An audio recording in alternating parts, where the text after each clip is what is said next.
Mic test.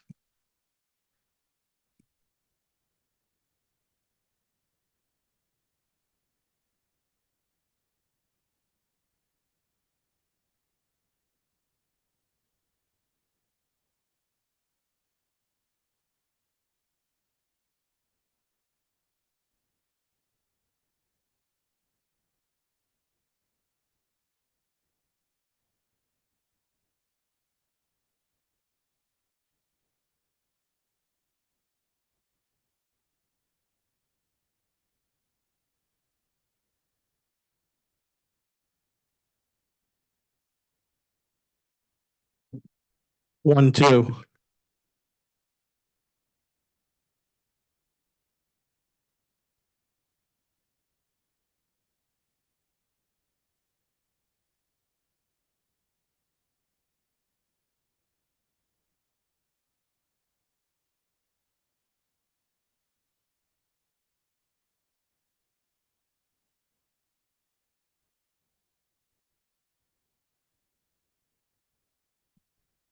Mic test.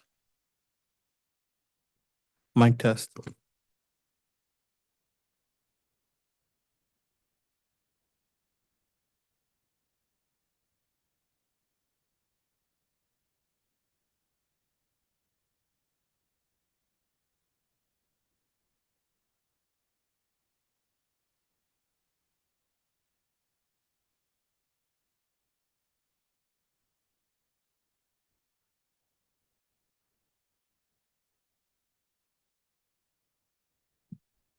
Mic test.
Morning.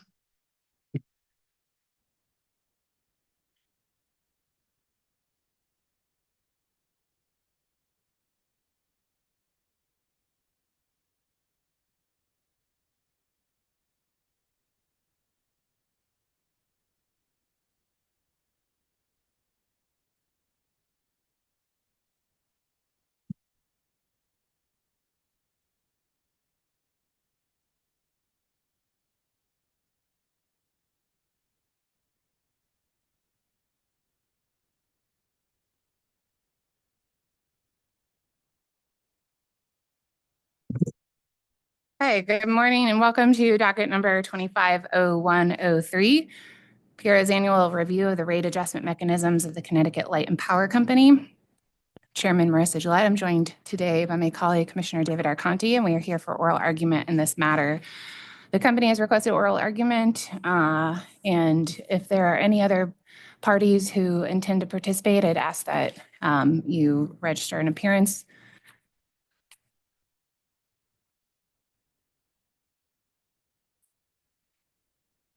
Good morning, Tom Wheel for the Office of Consumer Counsel. We did reserve the right to oral argument if any other party asked for one. Consumer Counsel Claire Coleman and I would like to participate in oral arguments today. Thank you. Good morning. Are there any other parties who wish to participate in oral argument today? If not, I will invite the company's representative to the podium first. We can begin. Attorney Pace, good morning. Good morning, Chairman Gillette, and good morning, Commissioner Arconti. Also, good morning to Consumer Counsel Coleman and the other parties assembled here today. I'm going to be joined by Mr. Horton, who's going to present on the financial issues. But I want to first start by saying thank you to the chairman and also thank you to Commissioner Arconti for granting this request. This is among the most important rights that we have, and we appreciate the chance to appear in front of you and to have this dialogue with the shared goal of trying to reach a result that's equitable and reasonable. And I'm sorry, Chairman, I didn't mean. I'm so sorry, Attorney Pace. I just wanted to make sure before you got started, I just had a opening. Of course. So we are going to give you an opportunity to summarize your arguments, but I did want to be very clear that Commissioner Conti and myself have read the written exceptions in full. And we wanted to get right into questions. Again, we will give you the opportunity to summarize your argument at the end, but wanted to get right into questions. And Thank you. specifically, my first question is, in the known and measurable filing on January 15th of 2025, I just want to know if the company can remind me how much the company forecasted for the 2025 LMP revenues at that time. And to be responsive to your question, I also brought Mr. Horton with me here today, and so we're going to have him step in and respond to the financial questions. So thank you, Mr. Horton. Proceed. Thank you, Vincent, and good morning. Thank you for the question. In our January 15th filing, we, and I think the interim draft decision agreed that quantifying a known and measurable change at that point in time to reflect into rates was impossible. We have been advocating since the beginning of last year in requesting that PURA revise its RAM rate making process, which currently requires us to rely on prior year actual net benefits or costs in setting the RAM rates, to update its process so that we can incorporate the best available information. We pointed out that neither PURA nor the company nor anybody in this room can affect the locational marginal prices for electricity in the region, which radically impact what rates should be set for customers in this RAM rate making process. I think our goal, all of our goal, is to mitigate rate increases and rate whiplash or rate shock for customers. It's certainly Eversource's goal. And since that RAM rate making process has been modified after the July 1st, 2020 rate change, we've seen a consistent pattern of wild swings in rates for customers, partially driven or mostly driven by those locational marginal prices, which are influenced by factors outside of any of our control.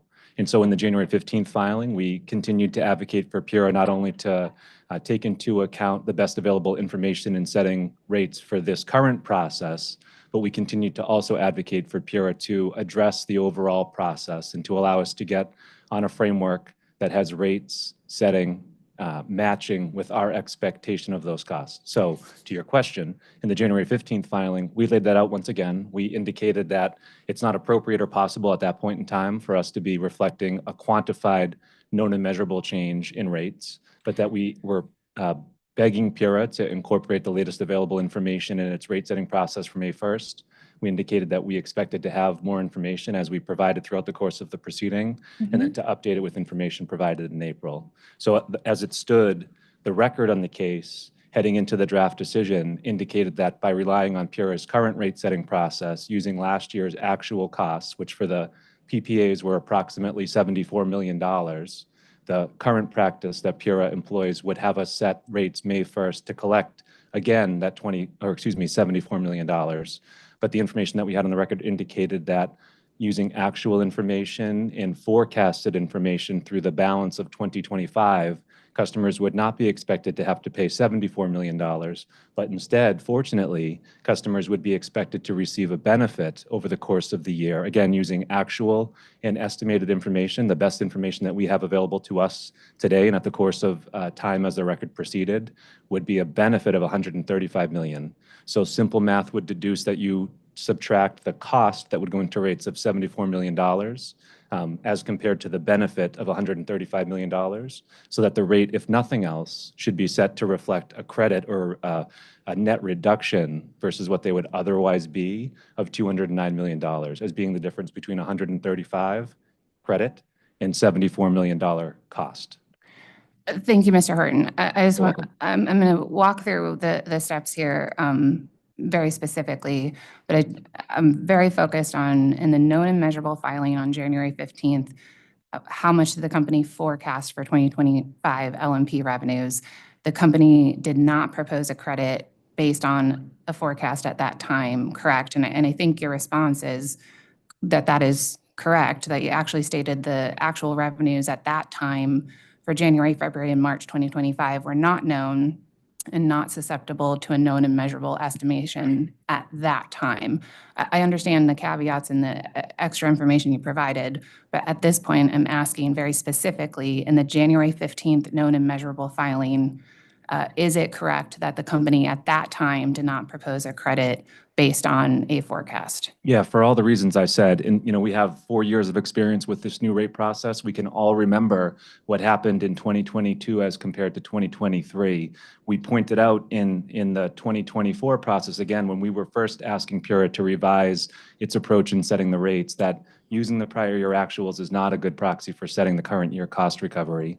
So if we rewind back to that point in time, we pointed out that in a very short window in the winter months, when locational marginal prices, which are dictated by market forces, which none of us can control or predict or get right with certainty, had caused the projected net cost or benefit to customers to swing wildly over a matter of a period of weeks. And so we said to PURA and asked that PURA adjust rates at that point in time, because the significant substantial benefit that had accrued to customers as a result of these contracts in 2022, which was a very good thing and was being timely reflected in rates to customers, again, a very good thing, was not going to continue to materialize in 2023 when we had the Ukraine conflict and the impact on liquefied natural gas prices, which drove basic service price, standard service prices at that time through the roof, the highest rate increase that I had ever seen in my career and as far back as we went. And so we were cautioning PURA that the benefit that had accrued in 2022 was not going to materialize. And if we continued to keep rates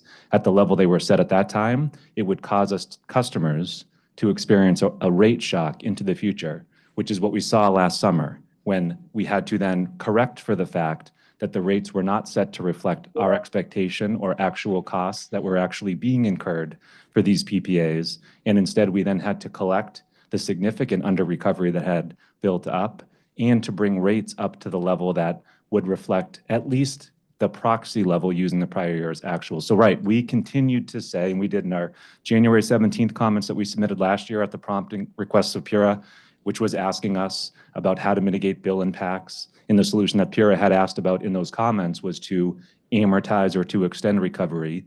We said in those comments that is not the first tool. It's not one that we should be using as a matter of course. Instead, we should all be trying to get to a place that has our rates reflect the best available information of our expectation of the underlying costs, period. The current process does not do that. So we said that in those comments. We reiterated that again in our February 15th RAM proceeding last year. I talked about it in this hearing room at the hearing. PURA twice in its decisions last year indicated that would open that investigation. That investigation is ongoing.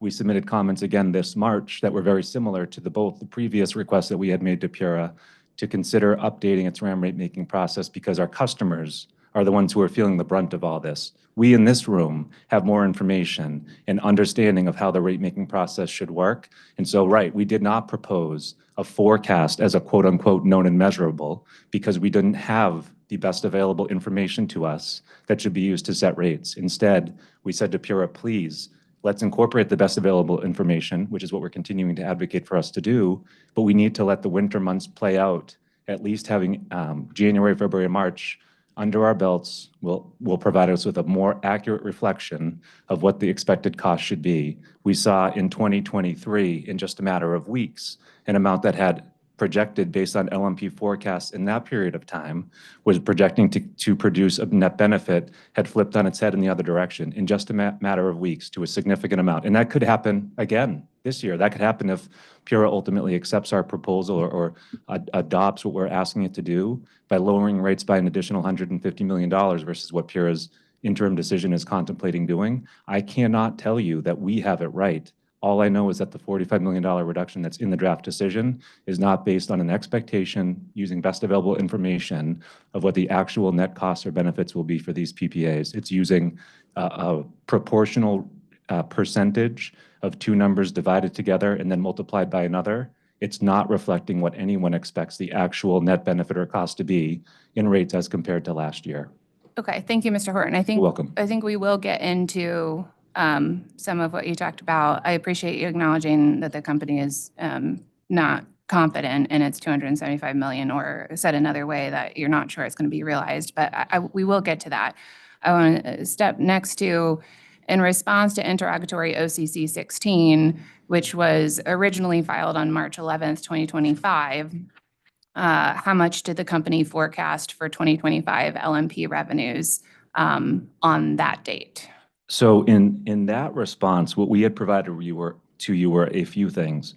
First, in OCC 16 attachment 1, we showed you that using 2024 actuals would produce in rates a net cost to customers of $74 million. So that is using PURA's process of using last year's actual as a cost or a proxy to set current year's wage, which, by the way, I will also caveat that to your point you characterize not having confidence in. I have the same amount of confidence that that's going to be the right number as I do the 275, except that the 200, I said that wrong. I have much more confidence that the 275 reduction is more accurate than the $74 million reduction because, or the $74 million cost, because the $74 million cost is based on what market prices for energy were in 2024. And we're in 2025. So I'm trying to use the best available information that we have in 2025 in setting our customer rates for 2025. So we showed you in that response that there was going to be, using 2024 actuals, a net cost to customers of $74 million. We also showed you in that response that using, excuse me, Using actuals for January and February, and then. in using a forecast, Mhm.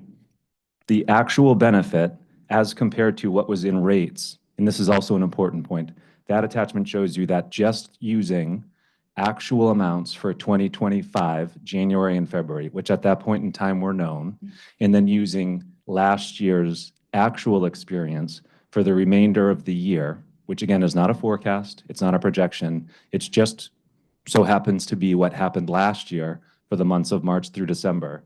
Using just January and February would have meant that customers at that point in time for just those 2 months already would have $127 million in the bank, if you will, owed to them. So it's Thank you. $127 million that would, using that information, be reflected to customers, which again is not what PURA is doing with its $45 million math. Understood. Thank you. I just wanted to make sure I understood this attachment, and I do.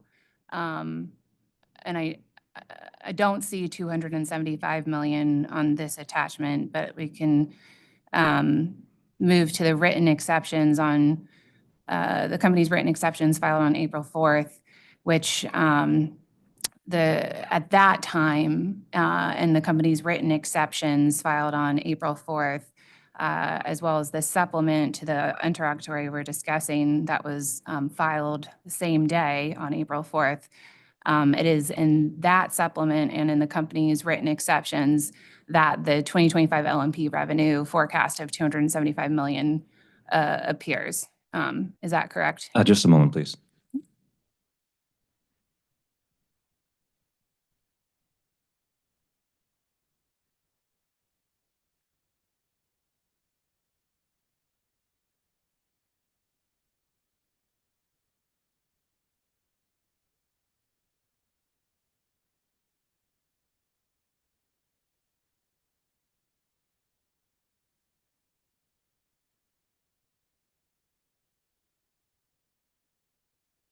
I'm specifically looking at tab 2 of the OCC supplement, which was filed on April 4th, which appears to me to be the first time that 275 million is presented. And I just want to make sure that I'm understanding this correctly and that that is accurate.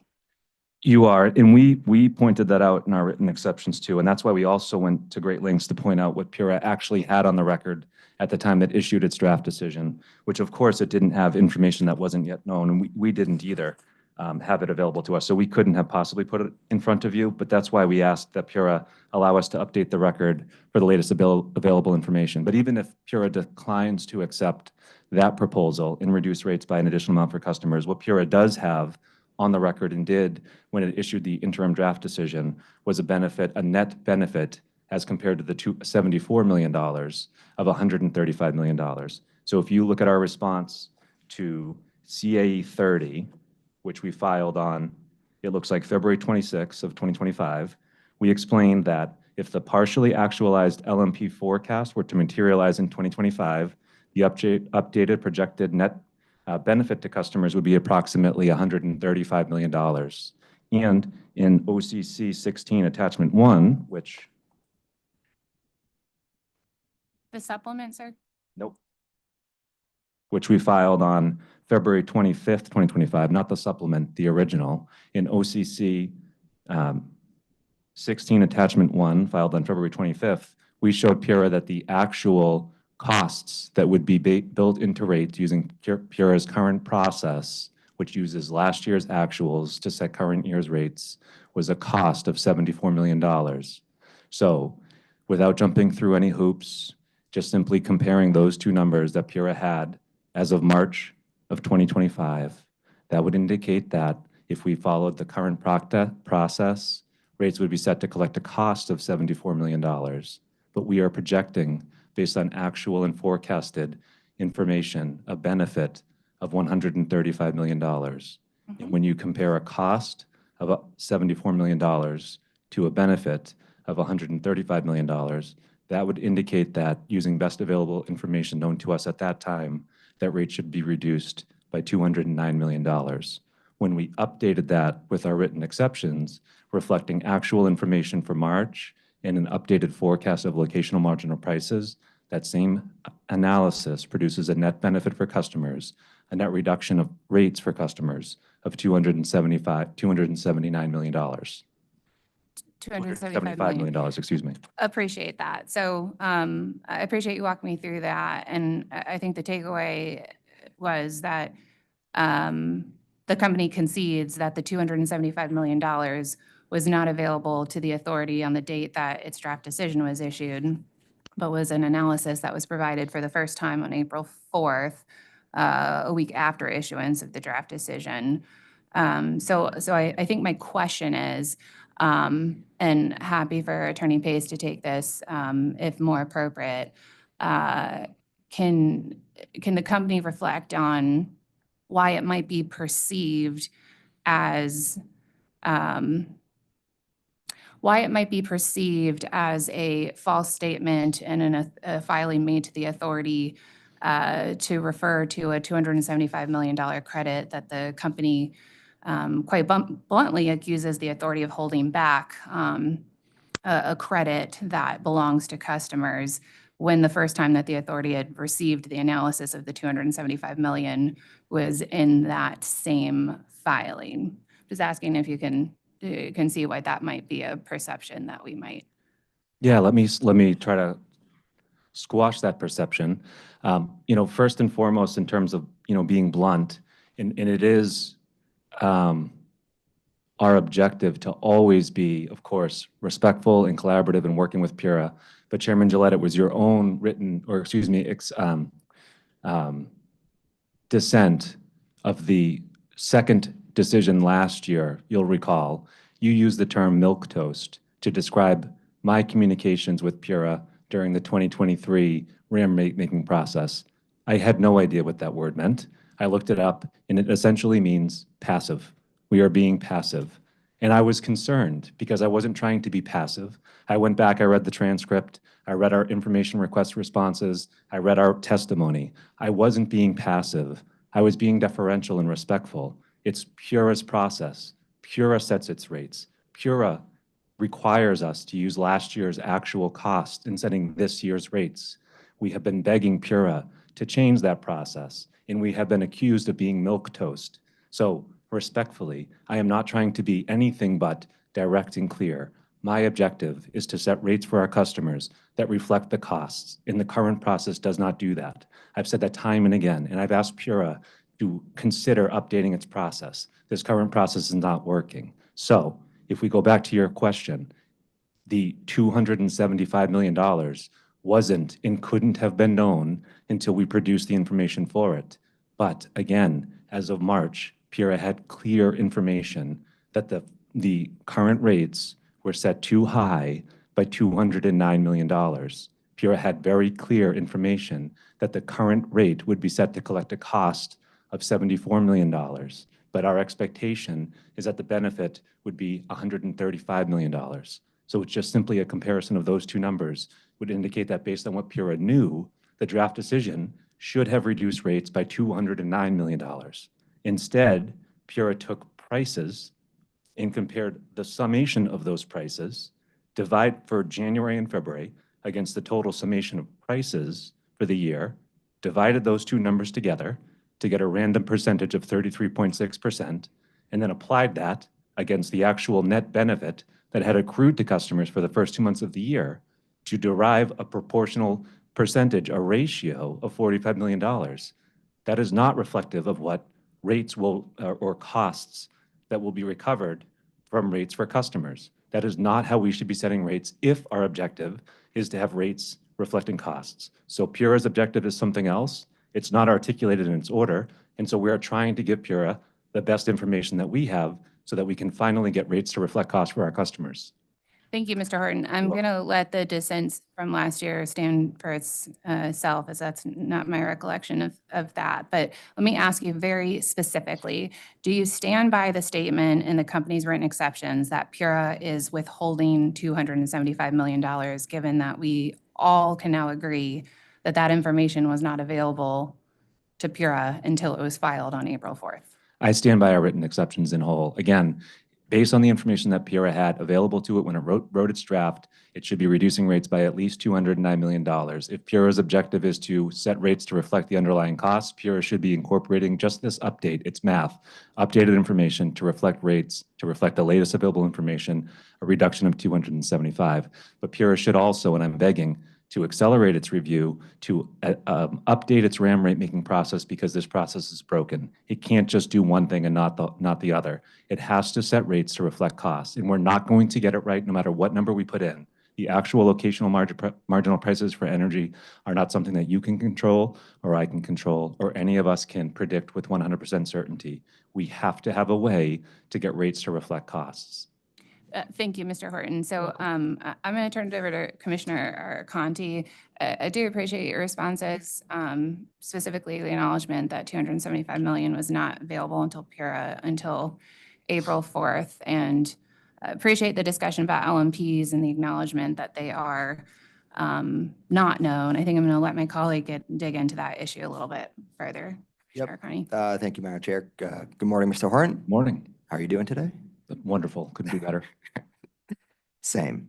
I just want to dig into the process. I have a process question in kind of the nature of the PPA. So I'm not as familiar with the previous process as you're alluding to. I wasn't here yet. I was still in the legislature. My only experience, right, is I do recall in the summer of 2020, we did have that rate shock. In the summer, it was the first year of this particular PPA being in effect. And I remember me and my colleagues, just very concerned. And that, if I'm remembering correctly, that is what led this authority to reform the RAM raking process. So I guess, is it fair to say that in general, that this contract is just volatile by nature, and no matter what process we use, like there is a volatility to this contract, and from a bigger policy perspective? And I just want to get kind of your thoughts on that in particular. Yeah, so a few things. I'm glad you brought up July of 2020, if we rewind back to that point in time, I remember it very well. We did have, at that point in time, rates were set to reflect, at that point in time, best available information. But as you pointed out, that was the first year that these contracts were in effect. It was also the year of COVID. And so there was market volatility, there was customer angst, there was also large differences in how customers use their electricity, such that many people were working from home and using their air conditioners more than they would typically, as we entered into an also abnormally hot summer. So the actual rate change, Commissioner, at that point in time, when that July 1st, 2020 rate change went into effect, we were actually fortunate because, yes, there was an increase in the public benefits that was offset by a decrease in supply, such that the actual net change to customers would produce about a $5 a month bill impact. Now, there was certainly customer outrage. It caused PURA to roll back its rates to the pre-2020 levels, but the actual impact on customers was a host of other things. And that did result in PURA adjusting its process. And the result of that investigation was to abolish the use of forecasts. It pit the problem as being squarely on forecasting error. And I'm saying now with 4 years of experience, we have seen the current process do anything but improve the experience for customer rates. Since that time, we have seen vast and wild swings in the actual customer rates and customer bills. We saw the largest or the second largest single bill increase that I have ever seen in my career. The first is being the standard service rate increase on January of 2023. The next being the July 1st rate change last summer, which could not, by the way, have been avoided by simply amortizing or extending the under recovery. Customers would have continued to see extremely high bills by just spreading a portion of that under recovery over 22 months. So the problem we have is, just to your point, the contracts themselves are actually not volatile. The contracts are fixed, so we know the price that will be paid under the contract. We don't know the prevailing market rate that those sales, and we go and sell the contract output into the market at prevailing rates. We don't know what that will produce. And so all we do know, though, is using the current rate-making process, using last year's actual to set current year's rates, doesn't work.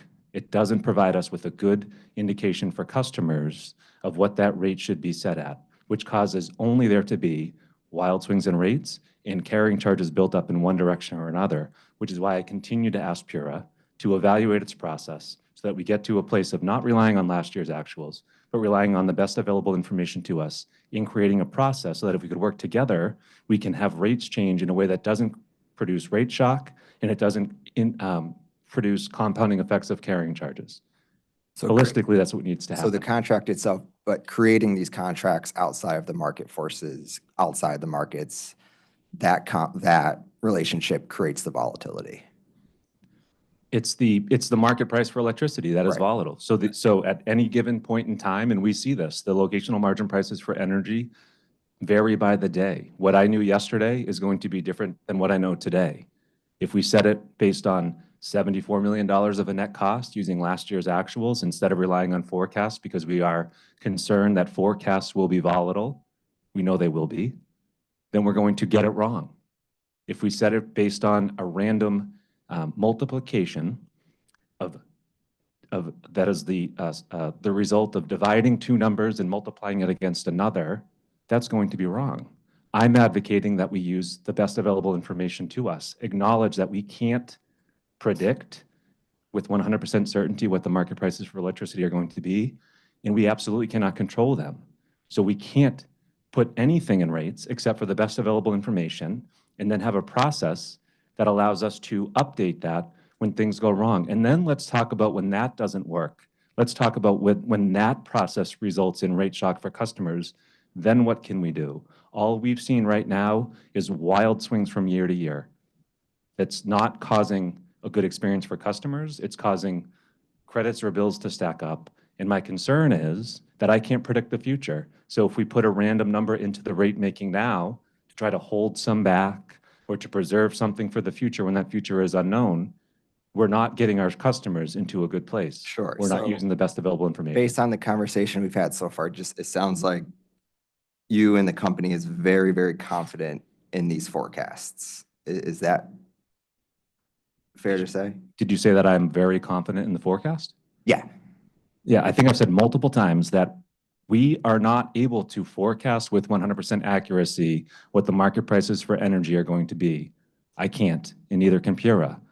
However, I know that using last year's actuals to set current year's rates is not a good proxy. It hasn't been a good experience for our customers. so based on the company's confidence in the 2025 forecast, you guys believe that the customer should receive the full 275 credit beginning in May.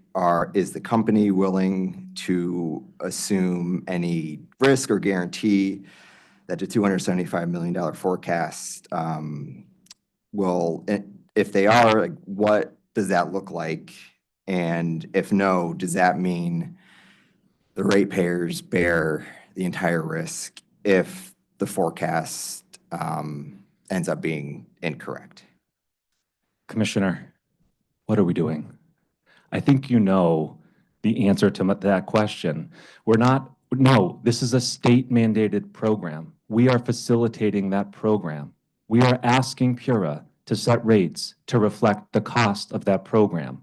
We are not in the business of predicting or trying to manipulate the market at all. We are in the business of doing what is required of us to safely serve our customers. And if the state requires us to implement a program, to sign a contract the state has asked us to sign, and then to pass those costs through to our customers, like the law requires, that's the business that we are in.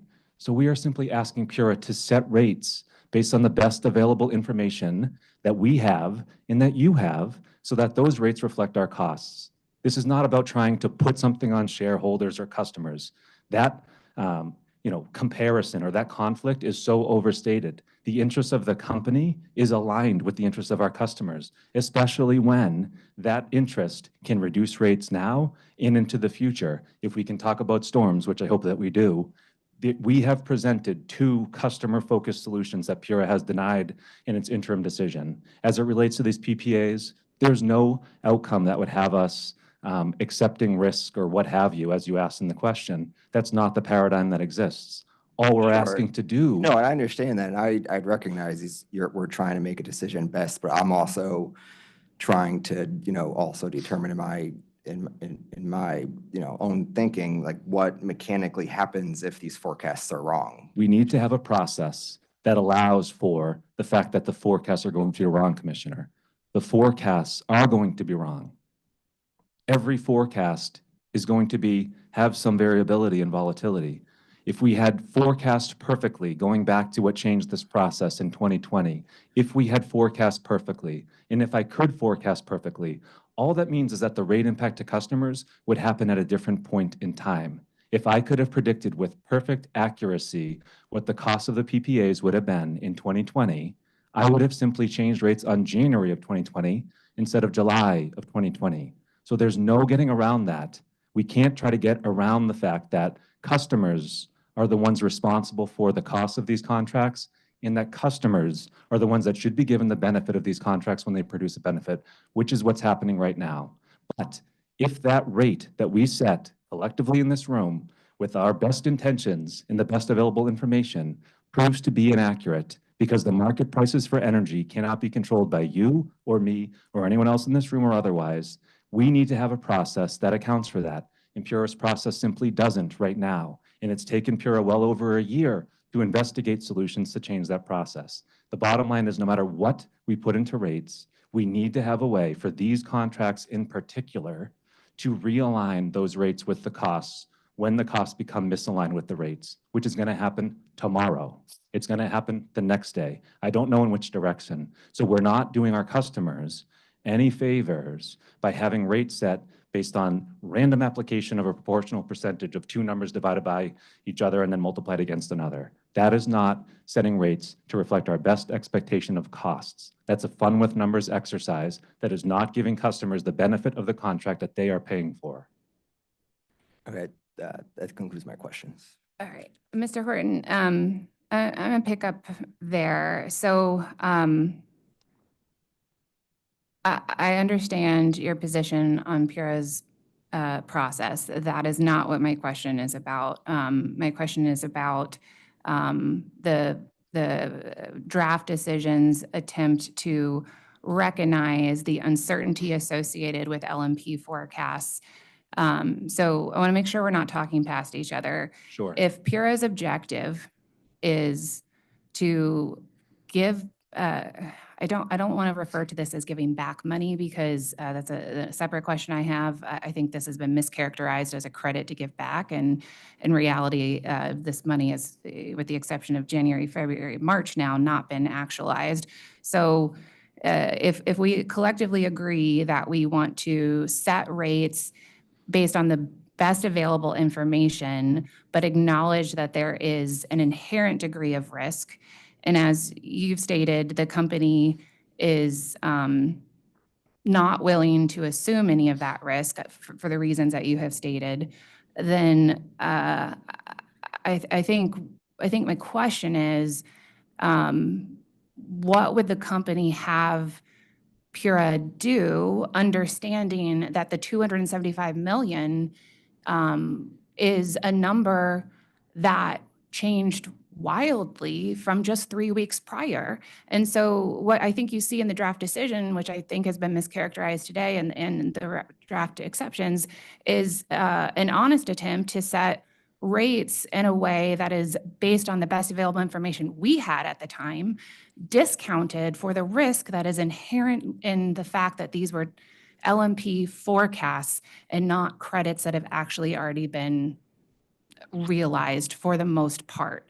So just, if the company is not willing to assume any of that risks, but wants us to give back or to set rates at a level that would assume it's the accuracy of its $275 million forecast, I think mechanically the question is, if the company is wrong, and I don't mean that pejoratively, I think we all accept that forecasts are going to be wrong in one direction or another, then mechanically speaking, can we also all acknowledge that that would result in a wild swing this time next year? So I mean, if we're all sharing the objective of trying to set rates based on best available information, and a discount for the wildness of those forecasts, I'm just kind of at a loss for what the company wants us to do if there's no acceptance, if you're advocating for a position without accepting any of the risk associated with that position. Thank you so much, Chairman, for the question. I do just want to point out in this notion of not willing to accept the risk, we're not asking to keep any of the benefit either. We're not looking for anything on these contracts other than what the law requires us to do, which is to reflect to customers the net cost or the net benefit. That's what we're advocating to do, period. So no, we're not willing to set a rate and leave it to either the benefit or to the cost of customers. That's not what we're looking to do. That's not how this process should be set. Then to your question of if our objective, which I hope it is, and I based on your question, I'm going to assume it is to set rates at a level that reflects costs and it mitigates rate shock for customers. That is my objective. That is Eversource's objective. So I'm so happy if we are aligned on that. I think we need to have a very real discussion and talk, though, about what are the forces at play. And I'm hopeful that the comments that are ongoing that started in January of last year and continue now, that process, I can get the docket number or what have you, that we could have a conversation. Let's roll up our sleeves and let's figure that out. Because the bottom line is, you're right, I don't know with 100% certainty what the value is going to be. That's why I keep saying my position is not that I'm confident that it's 275. My position is not that I'm confident it's not 275. My position is that 275 is the best available information that we had at the time we submitted our written exceptions to Pura. But the best available information that Pura had at the time that it wrote its draft decision was $209 million. But the draft decision doesn't explain why it didn't want to use the $209 million. It doesn't explain what you just said and indicated that we want to reflect rates we want to set rates to reflect costs, but we, Pura, are concerned that we don't want to create rate volatility. It didn't say that. Instead, it said we want to look at the locational marginal prices, the prices that existed for the actual months of January and February, and the projected LMP prices for the remainder of the year. And it added those together to get one number. And then it divided that number by the locational marginal prices for the first 2 months of the year to get a proportional percentage of 33.6%, which it then multiplied against the net benefit of 135 million to come up with a different random number of 45 million. It didn't say that Pura was concerned that if it gave back all the benefit to customers of 209 million that Pura knew at that time that we would be creating rate shock. It didn't say that. So we are continuing with and have been steadfast and consistent from when Pura first asked for input on its RAM rate making process that we need to have a different process.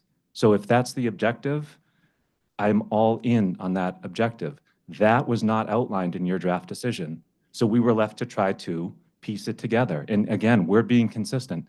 The rate should be set to reflect costs. Yes, those rates are likely to get it wrong. So we also have been consistent in saying that Pura's process needs to acknowledge that and not wait a year to try to get us back on track. It will work in one way or the other. We might get it perfectly right. We talked about in our comments multiple times, there are models out there that we can look to. There are ways that we can do that we can mitigate rate shock for customers. There are ways that we can try to create trap doors for ourselves if we get it wrong one way or another. So let's talk about those things. Let's work together on what those solutions can look like for our customers. Thank you, Mr. Horton. You're welcome. How much of the $275 million sitting here today is actualized versus still projected? Well, let me ask this a different way so I don't make you do the math. Is it correct to say that of the $275 million, which is pulled from the supplement on OCC 16 filed on April 4th, that the amount of the $275 million that is actualized is the amount associated with January, February, and March, and that the balance is associated with the projected forecast for the remainder of the year? Yes. Okay, thank you. Okay, so just, I think I'm clear on this question, but I just want to avoid any doubt.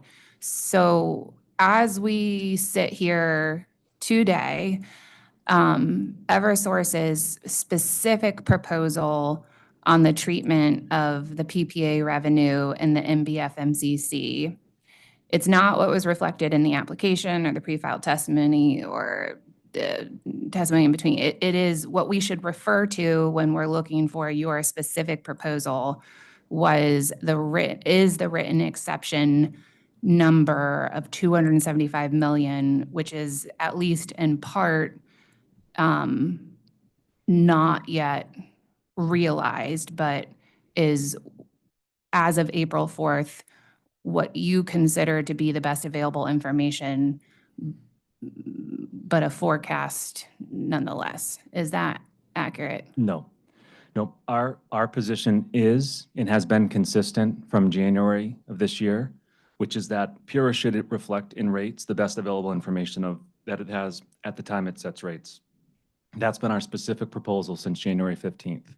So no, we didn't have the number. We didn't have the dollars. We couldn't have known what January, February, and March would yield. We couldn't have known what the forecast as of April 4th for the rest of the year would tell us.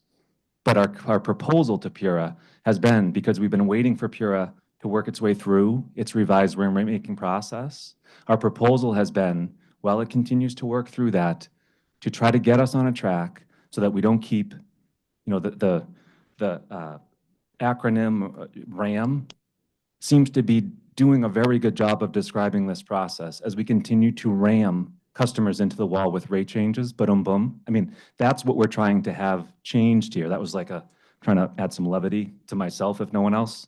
So we're trying to change the process so that we don't continue to have these wild swings in rates. Our proposal has been 100% consistent from January 15th up through our written exceptions on April 11th. Nothing has changed except the information that we have at our fingertips. That's the only thing that has changed. Okay. And so for customers, we continue to advocate on their behalf that Pura sets rates to reflect the best available information and that Pura revise its process so that when that information is wrong in either direction, that we can get on track and get it right.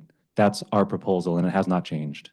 Okay, nothing has changed except the actual data, which has changed wildly. And I'm not attributing fault, like LMPs are LMPs, but nothing, it's not accurate to say that nothing has changed. What has changed is the availability and the numbers themselves through that process. But nothing we do is going to change that fact, which is why our position hasn't changed. I don't accept your characterization of our position at all. We are saying exactly the same thing. The outcome needs to be reflective of what you just said. We don't know what tomorrow will bring, so let's not try to set rates in a way that assumes that what yesterday brought, last year's actuals, is what tomorrow will bring. We need to reflect for customers the best available information. If we had done that in 2023, we would not have had the second largest rate increase in the last 22 years in the public benefits charge last summer. We would have increased rates at that time and it would have been painful. I would love to avoid any rate change for customers that's an increase. I would love that, but we can't. We would have avoided the need to recover hundreds of millions of dollars that Eversource paid on behalf of our customers as required by the state. We would have avoided having to increase rates to collect that, and we would have avoided having to increase rates to get up to that hundreds of millions of dollars, or the delta between what was actually in rates and what should have been as a net cost. So that's what we're trying to learn from the actual customer experience, which has been painful. We have not changed anything except the information that we have, and we have 4 years of experience seeing that this process isn't working. So no matter what we do, no matter what Pura decides, if it listens to us or it doesn't, no matter what Pura puts into rates, there's going to need to be a change to what the actual process is, because I can guarantee you there's more likelihood than not that that will be wrong. And if we don't have a process that tries to get us back on track sooner than next May 1st, we're going to hurt customers. It's either going to cause there to be a swing in one direction or another. It's going to cause rates to not reflect costs. It's going to be a problem. We've seen that. So we're begging you to change that by accepting the best available information. If you don't want to use April 4th because it's after the date that you wrote the decision, then use the information that you had on March 26th. Use the 209 million. I would advocate that you use the best available information, but if you put 275 or you put 209, I need Pura to also consider updating its process so that when that's wrong, we can get it right. If we have smaller increments of changes over time, we avoid rate whiplash for customers. We avoid the accrual of carrying charges for things that don't need to accrue carrying charges in either direction. So that's our position. It has not changed. Okay. As we sit here today, are you proposing a known and measurable change of 275 million? Like that is the number. I mean, I think I'm saying back to you what you just said. I just want to be very clear. 275 million is what you are recommending that Pura reflect in the NBFMCC. Yes. Okay, thank you.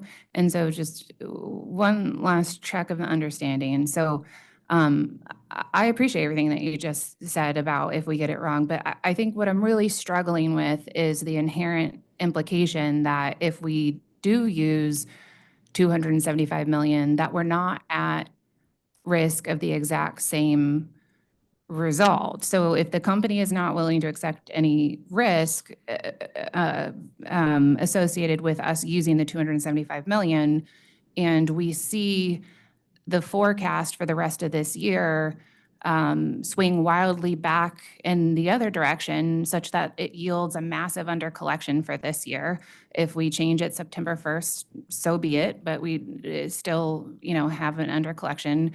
We get to May 1st of next year, we have to address both the undercollection resulting from the, wildly inaccurate $275 million forecast in this hypothetical, plus the swing that comes from the LMPs resetting back to normal next year. And so you've had to adjust both for under collection and the settling back down of the markets. And so I just want to be very clear that even if we go with the company's recommendation, it is not a way to insulate ourselves from the volatility of the rate shock. You may view it as something having a better shot at that than what the authorities put forward in the draft decision, and we can debate that, but I want to make sure that it's not the company's position that its approach insulates us from that outcome. No, that's exactly, and I can't be more clear on that point. None of us can insulate from the outcome of what the market prices for electricity will be. None of us can. I can't. I wish I could. I can't. And it's our customers ultimately who are the ones that bear that responsibility and bear that burden. None of us can predict or forecast or get it 100% right. But Pura's process doesn't allow for us to get it wrong and not experience rate whiplash. That's why we continue and have since last year.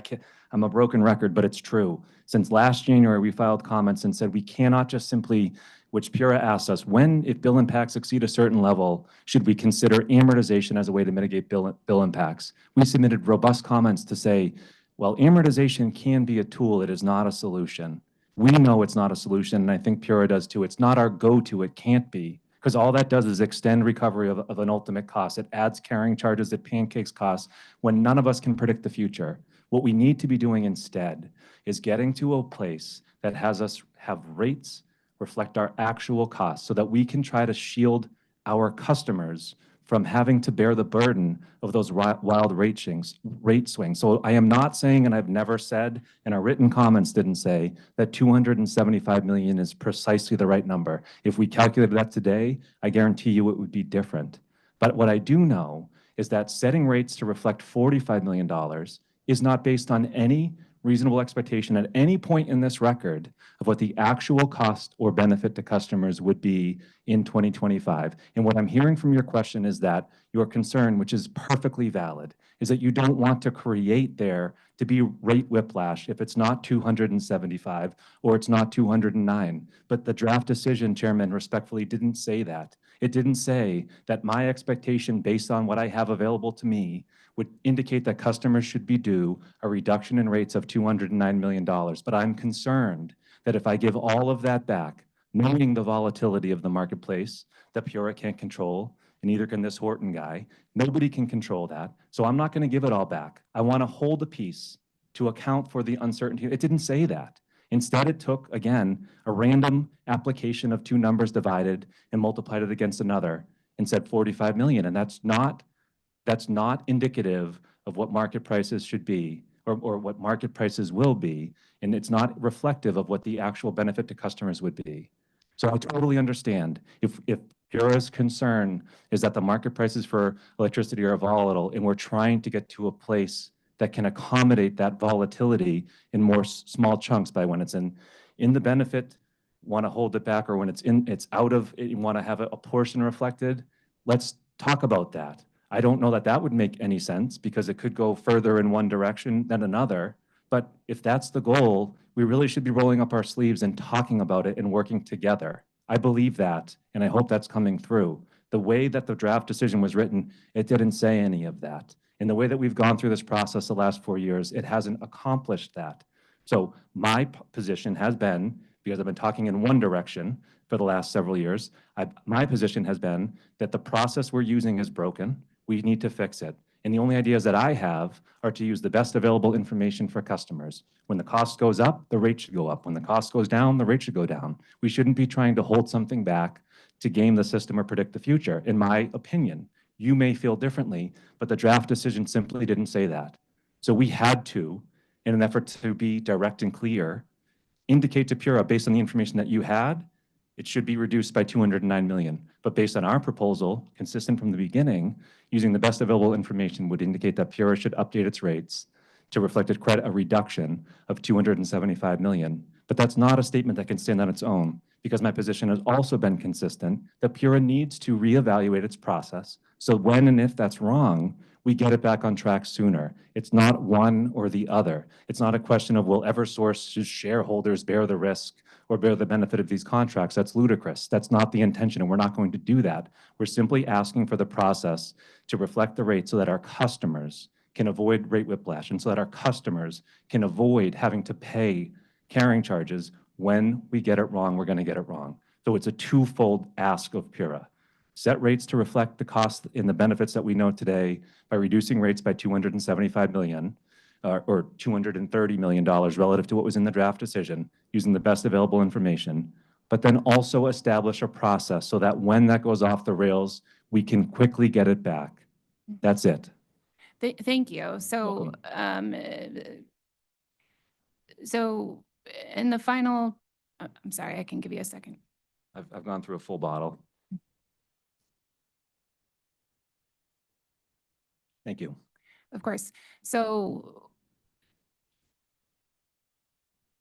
we have docket number 24-1205 over here, which is the docket where we're, trying to collaboratively look at the process that was opened in December of 24.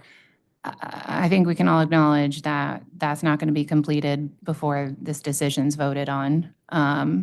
So with respect to this decision and what we have in front of us, if we know that we have 3 months of actualized LMP rates, prices from 2025, and that we have projections, which are best available information for the remaining 9 months of the year, but we can't express any degree of certainty in them because they're inherently forecasts. To the extent that PURA is indeed concerned about the rate whiplash that could accrue to customers from unrealized forecast of 275 million, to the extent that PURA is able to articulate that concern and reflect in rates 3 months of actuals as the discount associated with that risk, with a commitment to review on September 1st. What I'm hearing is that that is not the company's preference, but that if that was fully articulated, the company would understand. I know I'm throwing a lot at you, and I'm happy to repeat that. Just trying to understand that if we're all sharing the objective of preventing rate whiplash, and I just want to be clear that the only options on the table are not to use actuals from 24 or to return $275 million, which has not been actualized. So is there a middle ground that the company would concede as reasonable? It's hard for me to react to the hypothetical of using just 2 months of actual without, being able to think all the way through what would be the implications of that. Because again, for a customer, they're going to be required at the end of the day to pay the net cost or receive the net benefit of these contracts for the calendar year 2025, whatever that would be. So in my mind, the only reasonable approach that we should be adopting is to be setting rates to reflect some reasonable expectation of what those costs should be. To me, again, the best available information is what we should be doing to rely upon to do that. So if PURA wants to build its own case for why 275 is too much, and we want to take some share of that and reflect in rates now in case something goes down, that's, I suppose, PURA's prerogative. If it doesn't want to do that, if it wants to use the information that was on the record, which was based on stale forecasted information, not the latest available, but did reflect a forecast of what the actual cost would be in 2025 and reflected the actual amounts for January and February, that would indicate a reduction of $209 million as compared to the 45 that PURA put into its draft decision. So again, it's difficult for me to talk about hypotheticals and support for what those are, but at the end of the day, my objective just continues to be on the process, the approach that we're taking, and the philosophy behind what the numbers represent. And it should be based on what we expect the cost to ultimately be. I appreciate that. And I was going to leave it there, but the reason I started with the questions I did was because I wanted to make sure I fully grasped the numbers. And the 209 is not a number that I can, when I look at OCC 16 filed on March 11th, I see actuals from January and February of 66 and 57, and then I see the differential, the variance between that and 2024 actuals of 127. I don't see 209 on this sheet, so it's not a trick question. I don't No, it's a great know question. where you got 209 from. It's a great question. So if you look at the response to the text of that response, excuse me, it's the text to the response of CAE 30. So let me take a step back. You were referencing OCC 16 attachment 1 filed, I believe, on February 2025. That's February 25th of 2025, right? It was So- asked on that day. I think it was filed on March 11th. I I'm just want to sorry. make sure we're looking at the exact same thing. I'm sure that we are. Mine apparently, oh yes, it's the date issued, excuse me. So the date issued February 20, so filed on March 11th If you look at the line 16, it says 2024 actuals included in Exhibit F, page 3. And if you scroll to the right under the total column, you see the number 74. So that's the actual 2024 net cost to customers of the PPAs, meaning under Pura's practice, that is the amount that would go into rates May 1, 2025, absent a change by Pura or Eversource or otherwise, right? I'm with you there. Okay. Then if you look at the text response, I'm going to pull it up. The textual response to CAE 30, which was also issued, I don't have the date filed, but February 26th, so I'm assuming it was filed around March 12th. The text response to CAE 30 says in Part B, if such partially actualized LMPs and the projected LMPs for 2025 were incorporated into rates, that would, or excuse me, it doesn't say incorporate into rates. It says it would review a net impact of all PPAs within the MBFMCC would be a net benefit of approximately $135 million. So Pure knows that under its rate making, if it's going to set rates at a cost of $74 million, which was shown in OCC 16, attachment 1 as of March 11th, that's the actual cost that would go into rates, barring any change. Rates would be set to collect $74 million. But we were telling you at the same time in our response to CAE 30, the text response, that the actual benefit wouldn't be a cost of 74, but a benefit to customers of 135. The difference between those two numbers is a reduction of $209 million. Instead of collecting a cost of 74, we would be giving a benefit of 135. So 74, no, I'm not going to do the math. Right. 74 is a cost. Instead of collecting 74, we're going to flip that around and give a benefit of 135, which implies a rate reduction of 209. You go from 74 down to 0, and then from 0 down to another 135. That's a difference of 209. Okay. That's the rate reduction that Pura knew at the time of its draft decision. I think I may have identified, respectfully, I don't think that is clear. I won't speak for our staff, but I don't think we understood that. I'm not sure I understood it. I was just seeing now. if we could file. We did have a discussion at the hearing on this very matter, Okay. and we in reading it back, we felt it was clear, at least on how the numbers work together. But again, if the goal is to set rates to reflect costs, and the current process as shown in OCC 16 shows that it would be reflecting, with no changes, a cost of $74 million, but the net benefit is 135, then it's evident that the actual rate should be reduced from being designed to collect a cost of 74 to instead being designed to reflect a credit of 135. If we're to rely upon partially actualized and partially forecasted information for 2025, which again is what Eversource is advocating that we do, provided that Pura also establish a changing process when that goes off the rails in either direction for customers' benefits. Okay, thank you. So I just need you to tell me one more time where the 135 comes from. I understand the 209 with the 74 and the 135, but I do not understand the source of the 135. Sure. If you could pull up our response, the words of the response to CAE 30. Yes, it just says, there's no calculation. It just says a net benefit of approximately 135 compared to 111. So should I go back to CAE 7? I just don't understand the calculation of 135.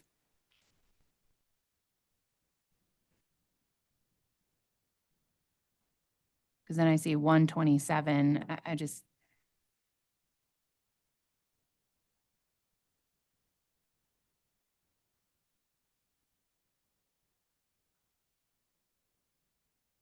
Right. So it's explained in that response that we said that if the partially actualized LMP forecasts were to materialize in 2025, it says the updated projected total revenue impact to all PPAs within the MBFMCC would be a net benefit of approximately $135 million, as opposed to the $111 million net benefit previously filed in our response to CAE 7. One moment, please.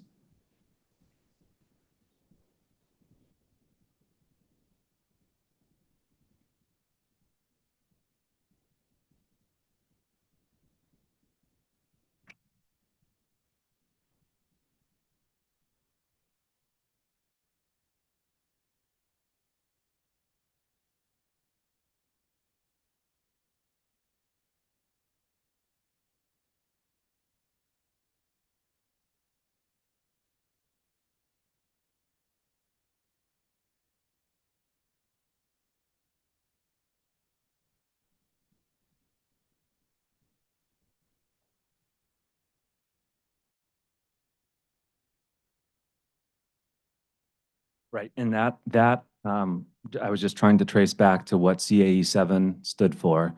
That was using a full projection based on a forecast as of December. So when we updated for actuals as provided in our response to CAE 30, just the inclusion of actuals, but still relying upon that prior forecasted information, updated the benefit to 135 million from 111 million. So that again is why, based on the information that was in the record as compared to what the actual cost would be of 74 million if using 2024 and setting current year rates, as compared to the expected benefit of 135 million using actual and forecasted information, though the difference between those two numbers is what derives the 209 million reduction to what would go into rates otherwise. Okay, so it's not simply accurate. Like, so if I look at the, what date is this? April 4th iteration of OCC 16 that has the actuals for 2025 for January, February, and March in row 13, those numbers do not add up to the 130. No, the 135 is if we were to, again, if we take a step back, and the principle that I continue to rely upon is that we should be setting rates to reflect the net cost or the net benefit, period. So at the time we filed based on forecasted information, which didn't incorporate actuals, we projected the net benefit to be $111 million. So if we projected the net benefit to be 111 million, but Pura's rate-making process would set there to be a net cost of 74, that would imply that rates should be reduced by the difference between 74 and 111 at that point in time. So we would have at that point in time anticipated using best available information that rates should be reduced $189 million. When we updated for CAE 30, where we incorporated now, I believe it was 2 months of actual, but still used the forecast for LMPs for the remainder of the year, we were then calculating, okay, what's the net benefit for the remainder of the year? Based on actuals and forecasted information, that indicated not a net benefit of 111 million or a net cost, 111 million using just pure forecast from December, or 74 million as using pure of a cost as using pure actuals from 2024. Instead, we were saying that based on actual information in the December forecast, the projected full calendar year net benefit was now 135 million, which would indicate that rates would then need to be reduced by 209 million as compared to what would be our, unadjusted RAM rate-making process solely using last year's actuals and setting current year's rates. It would be the difference between 74 and 135. With our written exceptions, we updated for actual information through March. We updated the forecast to reflect the latest available information available to us at the time, which indicates that rates should be reduced to reflect the full reduction, the full benefit, which would indicate a reduction of 275 million as compared to what the rates would otherwise be set at, designed to collect a cost of 74 million. Thank you. So if I'm looking at OCC 16 filed on April 4th, tab 2, which is the one that has the 275 million on it. If I'm on row 18, it says variance impact on rates. The 2025 actuals for January, February, March, the equivalent of the exercise you just talked me through but adjusting for just those 3 months, the summation of column C, D, and E in row 18 gives me 142 million. And replicating the company's analysis, that got you to the 275, but I'd just say I just want to adjust for the actuals for those 3 months. I could use the 142 and have done the same math that got you to the 275. That, Could you say that again? yeah, yes. So said another way, row 18 that has the 275 million on it, my understanding is that that's the equivalent of the 209 million, which uses the 135 and the 74. Is that accurate? Yes. Okay, so it's almost like this second tab, which I don't think, I don't mean this as a criticism, but I don't think this second tab was included in the original version of OCC 16.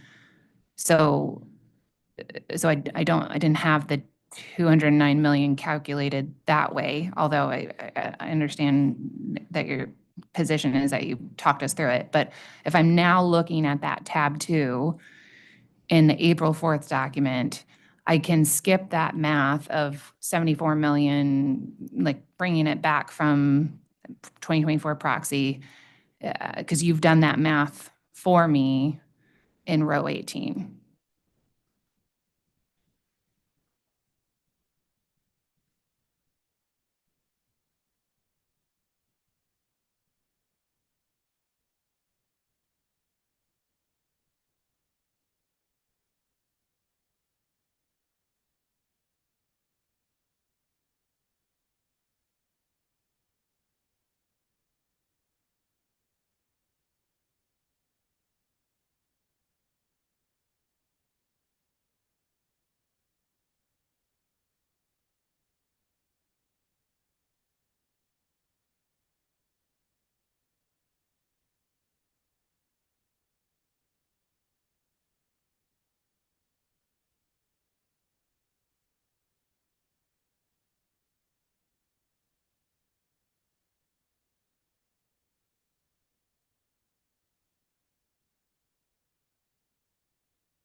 Sorry for that.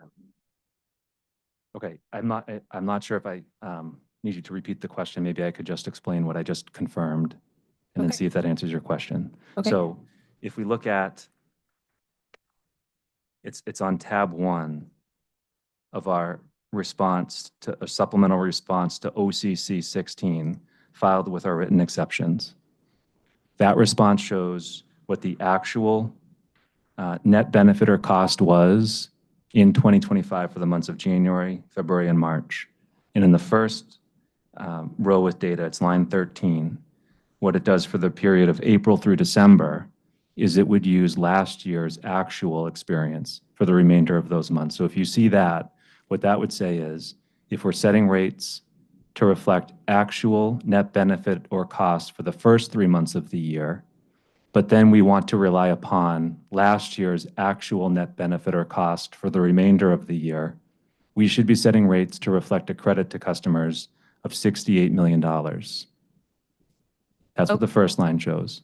And then I'm sorry, just to make sure that the next line on line 16 shows that if we didn't incorporate a change, rates would be set to collect a cost of $74 million, which then on the last line, this response simply shows that if you're to do just those things, if you were to reduce rates to reflect the actual net benefit or cost for the first 3 months and then use 2024 actuals for the balance of the year, rates should be reduced by $142 million, not $45 million or $209 or $275, but they should be reduced versus what is in the RAM filing from a cost of $74 to a net credit or a net benefit of $68, which would imply a reduction for customers of $142 million versus what would otherwise go into rates on May 1st. Thank you very much. So said in another way, the 142 million, if that's what we wanted to do, we would be reducing the as filed by 142 million. Yes. Okay, thank you. Okay, I think we've exhausted the questions that we had, so we will allow the company, as I mentioned, we have read the written exception, so just ask you to observe that. But if there's any other high-level points that the company wishes to summarize, we're happy for you to do so now before we wrap this up. Thank you. I think I've certainly covered everything I wanted to say on the PPA, so thank you for the questions. The next significant component of our filing was asking PURA to implement another customer-friendly rate change, which would allow for customers to be, or would enable customers to begin to replenish the significantly depleted storm fund balance that exists today. And as PURA noted in its written exceptions, this is a request that we've made several times and likely will continue to unless and until PURA accepts the proposal, because it is truly a customer-focused proposal. PURA's current rate-making process is such that at the time of a rate case, the outstanding balance of storm costs will begin to be amortized in rates fully at that point in time, which is important because PURA's process doesn't accommodate carrying charges up until that point in time. So we're sitting here today with a continually increasing balance of storm costs. For Eversource, we're at $1 billion. It's growing by the day. These costs will ultimately need to be paid for by customers upon a prudence review conducted by PURA. And when PURA establishes those costs to go into rates, PURA's practice has been for Eversource to put those into rates over a 6-year period. I understand for our sister utility, those costs are collected over a 5-year period. But in either case, those costs will accrue carrying charges at the company's weighted cost of capital once ultimately allowed for in rates.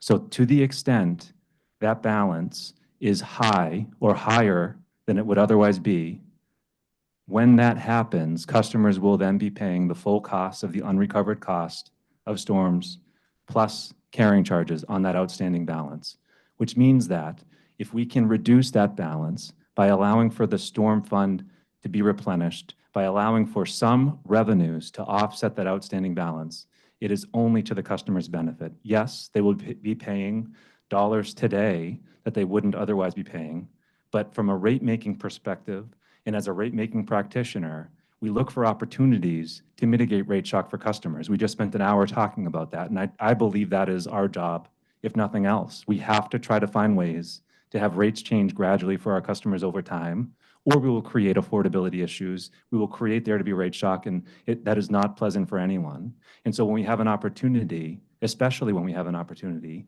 when rates are going down, to enable there to be a no-lose proposition for our customers, so that when we get to that point in time where we require them to pay, and PURA does, and it will have to, the outstanding balance of those costs, we have an opportunity to make that balance lower by having there to be a storm replenishment fund. We are not asking PURA to determine the prudence. That's happening in a separate process.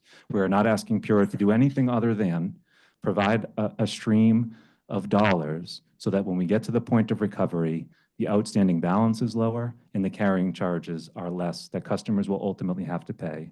And we've put record into the evidence to show that by doing that, PURA would save customers $1.3 million a month. That could be as much as $26 million or more, depending on when we ultimately get to the outcome of a next rate case. That's not trivial, especially knowing that customers today are struggling with costs of their utility bills. I am looking, and my team is, for any opportunity for us to save our customers money, which is very hard to do when we don't have ways to provide services for free, or when we have contracts like we just talked about at length that are based on market prices that are volatile and variable. We don't have a lot of opportunities, but this is one.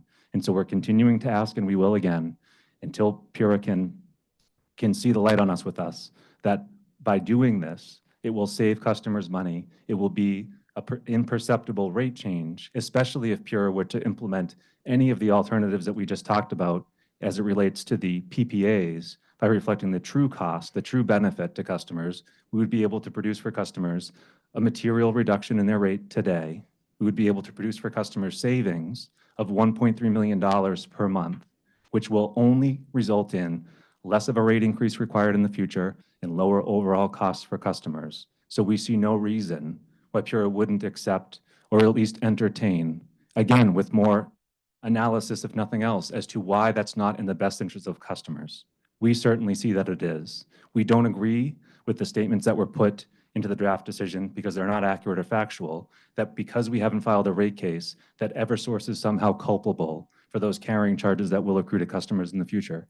That is not the case. And we showed with our written exceptions that whether that $1 billion or whatever the ultimate amount is recovered from customers through amortization consistent with PURA's precedent and practice, whether it's recovered all at once, it's recovered in 2 steps, 3 steps, or 10 steps. Customers will ultimately be paying the same carrying charges in any scenario, unless PURA accepts a proposal like we've offered now twice to reduce that balance at the end.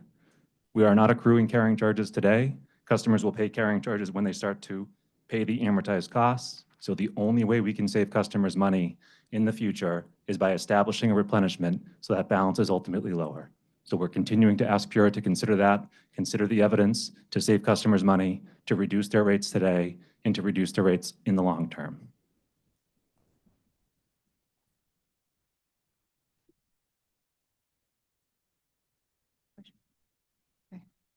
Thank you. Anything Welcome. further? Mr. Pace has a couple last comments. Thank you for your time, and I appreciate the discussion and the dialogue. Thank you.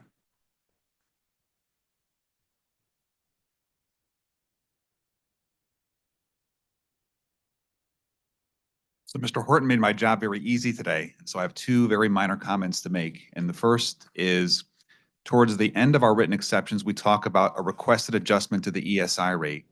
And the key point we'd like you to take away there would be the record is still open. And the decision says we've not demonstrated there's going to be a known and measurable change for 2025 infrastructure investments that are used and useful and in service.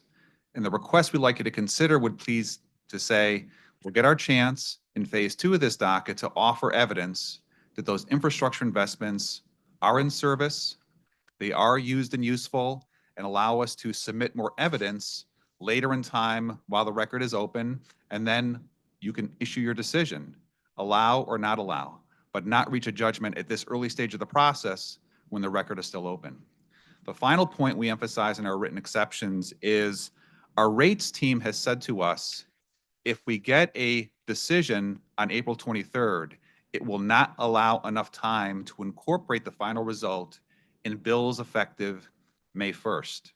And that results in one of two outcomes. Either we have to hold bills, no one likes to do that, or customers don't get whatever benefit results starting May 1st because we have multiple billing cycles.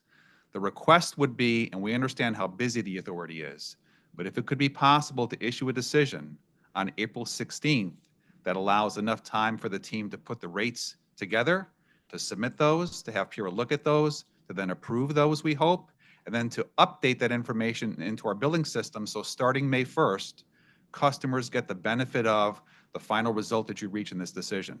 So thank you for that consideration. Happy to take any questions on those final two comparatively smaller points.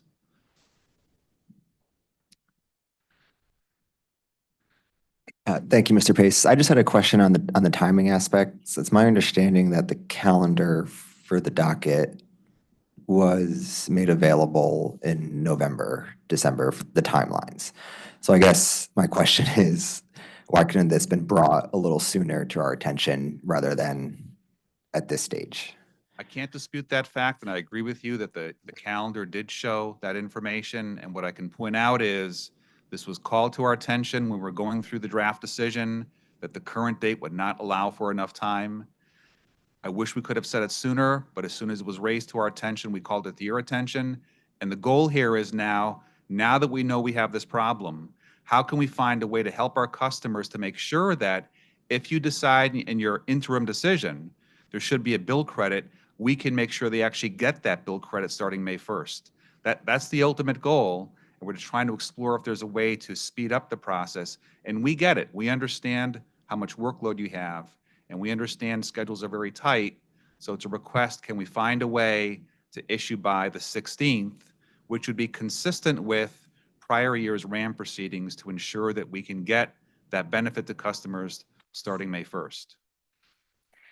I appreciate that, Attorney Pace. To be transparent, the company made two requests and its written exceptions related procedurally that we were not prepared for and had not been noticed in the calendar that's been available for months. It was a request for orals at this stage and a request to move to, we don't even have a regular meeting scheduled next Wednesday. It hasn't been when we turned in the calendar to the Secretary of State in December. So I think to accommodate the company's request to add orals, which the first available date was today, and the fact we don't have a regular meeting scheduled for Wednesday, I can tell you with certainty that we're not going to be able to accommodate that request as we sit here, practically speaking or otherwise. So I guess I would leave it to the company to decide how you're going to comply with whatever decision comes out on May 1st. Recognize the company's concern, but I just don't see us being able to accommodate it at the late date at which it was raised. So thank you. I appreciate the candor. And just to offer our perspective, our view is when you become aware of a problem, does the company just sit on that or raise it to the authority? When it was called to my attention, we raised it in the written exceptions on April 4th to make you aware of the fact that we now have this issue. And we get it. We understand you're very tight in terms of time and other dockets you have going on. We wanted to be very candid and say, is there anything we can do about it? Your response is you cannot, and I understand that. Thank you for the candor. What I wanted to let you know is if the decision comes out on the 23rd, then what we run the risk of is we have to either hold bills or some customers in those first few billing cycles will not get the credit if you decide to give a net credit starting May 1st. That'll be the result. As we always do, the team will work as hard as possible to try and meet the deadline. Whatever we have to do, we will do. But I'm letting you know there is a risk we may not be able to be successful in doing that. So I just want to be candid on my end too to tell you what the rates team, what the billing team is telling me. So we will do our best as we always do, but I cannot guarantee starting May 1st, if you decide to give a net credit, customers in those first few billing cycles will get it unless we decide to hold bills. So thank you for the chance to raise it. I appreciate it.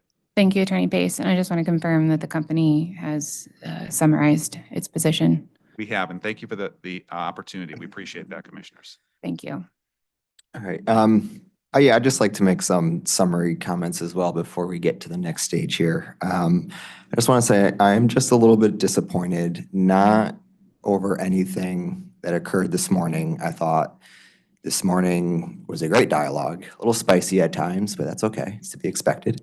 The company has stated multiple times that, they want to have and rebuild a collaborative relationship. And I think I've shown, my time in the legislature, my first 7 months here, that's also my preferred way to operate.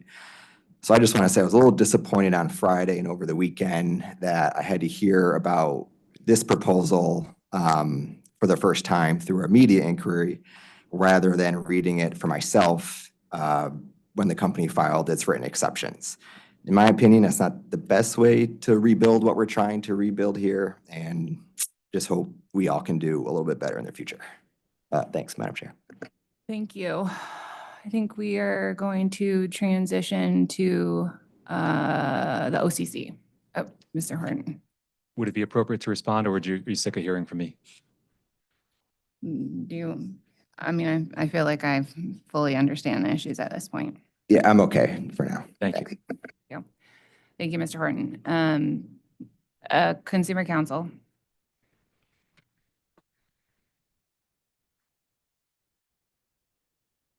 Good morning, commissioners. Still morning? Um, Thank you for the opportunity to comment. I'll be addressing the treatment of the power purchase agreements. Oh, my name's Claire Coleman, Consumer Counsel. Thank you.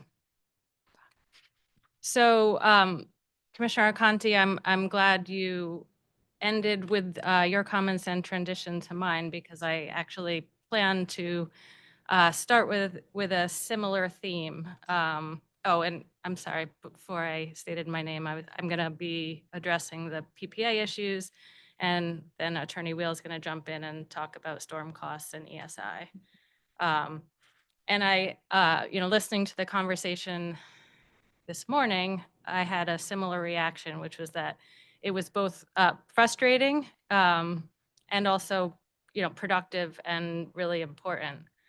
I think, the conversation is frustrating because the authority was forced to spend time unpacking and refuting the highly charged rhetoric that Eversource used, both in the media and in its written exceptions. And as I think the chair walked through this morning, kind of unpacking that, I just want to state for the record that OCC also disagrees with the characterization that Pura made false statements in the draft decision when it said there was no proposed known and measurable adjustment at the time it was drafting and issuing that decision. The annual RAM should be a data-driven, collective, and collaborative effort to match costs and rates as closely as possible. And there was a lot of productive discussion about that this morning. That's where the focus should be, not on a public relations campaign to try to convince the public that some people in this room care more or less about customers. That just becomes really unproductive. And I'm glad that the conversation this morning hopefully provided an opportunity to transition from that and to talk about how to best set rates. But I also want to note that it was frustrating to listen to this morning's discussion, because one of the focuses that Eversource was complaining about was the prior elimination of forecasts by Pura. And I don't think it was acknowledged, and I think it's really important for the record to be clear that Pura's draft decision actually relies on an LMP forecast to propose rates. So I think we've gotten past the point of debating whether forecasts should be used. They are being used. And I think the important question and discussion is around how should they be used, as a tool that should be considered and appropriately so, and we support that. And we also support, the not relying on them exclusively, particularly in times of volatility. And that's where I think the comments of Eversource this morning we do align with, in terms of the recognition of the point we're in right now. Energy and the point we've experienced over the last few years, energy market volatility in my mind has been all of our, worst enemies, all of our biggest challenges, and of course was one of the key drivers of the huge increase in rates last summer, as was discussed this morning. I agree with the concerns I think were framed this morning as, preventing the consistently wild swings that we've experienced in the past. And I know that we're all committed to doing our best to ensure that. Unfortunately, given President Trump's tariffs and the trade war that's resulting, we're in a point right now where we're likely entering a particularly volatile period. So while, of course, OCC is interested in reducing bills for customers, we also recognize it would be risky to set rates based solely on a few months of data, and the projections that are also subject to the likely volatility we're going to be seeing. And I think we all learned last summer that it's this volatility, the rate shock, the whiplash, however it's been referred to, that is what is hardest for customers. And that's what we all need to work hard to prevent. And I think the discussion this morning was productive in that it allowed the authority to clarify that that was the intent in how it set the NBFMCC rate where it did in the draft decision. I do think that now that we have updated information, the Eversource's attachment to its exceptions was reviewed in full this morning. I won't go through the data, but we do support using that to determine the appropriate known and measurable change. The 142 million, net benefit using from January through March 2025. When we were prior to this discussion this morning, our internal discussions kind of evaluate, is it 45 million? Is it 275 million? Given economic volatility, what is the safest place to land without exposing customers to whiplash?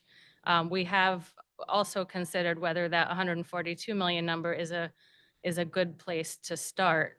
And that's somewhere in between the two. But we also think it's really important, given the market volatility, that we don't just pick a number today and close our eyes. And we did strongly agree with the interim draft decision's recommendation that phase 2 should be utilized to look again at the actual costs as well as the updated forecasts to make additional adjustments. And we also agree with Eversource that utilizing the generic RAM docket 24-1205 to ensure we have a methodology in place going forward that's going to ensure that the cost of the PPAs are accurately reflected in rates is really important. One thought we had during this discussion was that potentially the authority could consider an interim decision within that docket just focused on PPA methodology that could allow us to conduct more frequent rate reviews and true ups over the course of the next year while 24-1205 is still ongoing. Because of the economic volatility we're facing, we continue to believe that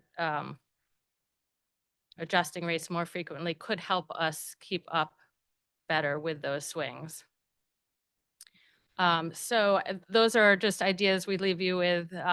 Again, I think the discussion this morning was really productive, and we do appreciate your efforts to, help ensure that customers are paying as little as possible, but while not exposing them to an inordinate amount of risk that they'll be faced with whiplash again. So with that, I will turn, Can we first, I apologize, Attorney Wheel, can we first ask questions on this portion if he's going to change to a different topic? sure, he might have some follow-up and sure, we can Your talk questions through are- your questions. Okay, then, let me just ask a quick question, Consumer Counsel. I appreciate the suggestion on the 24/12/05 docket. I just want to be very clear about OCC's position. I don't think this is what you were saying, but is it OCC's position that we are precluded from, uh, taking whatever action we feel we need to in 250103 to set a just and reasonable rate, be it using a forecast, partially actualized or otherwise, until a decision is issued in 24/12/05? Not at Your all. position. Not at all. No, the authority certainly has discretion to do that and also has the discretion to reevaluate how it sets rates for May in the phase 2, and we're supportive of the authority utilizing its discretion to do that. Thank you. And it's to take that one step further, for the existing phase 2, which contemplates the potential for a September 1st adjustment, which was utilized last year for a known and measurable change. Is it similarly OCC's position that it is within our discretion to utilize the September 1st adjustment as a potential additional reconciliation of the issue we've been discussing? Yes, it is. Okay, thank you. Happy to turn to Attorney Wheel. Thank you very much.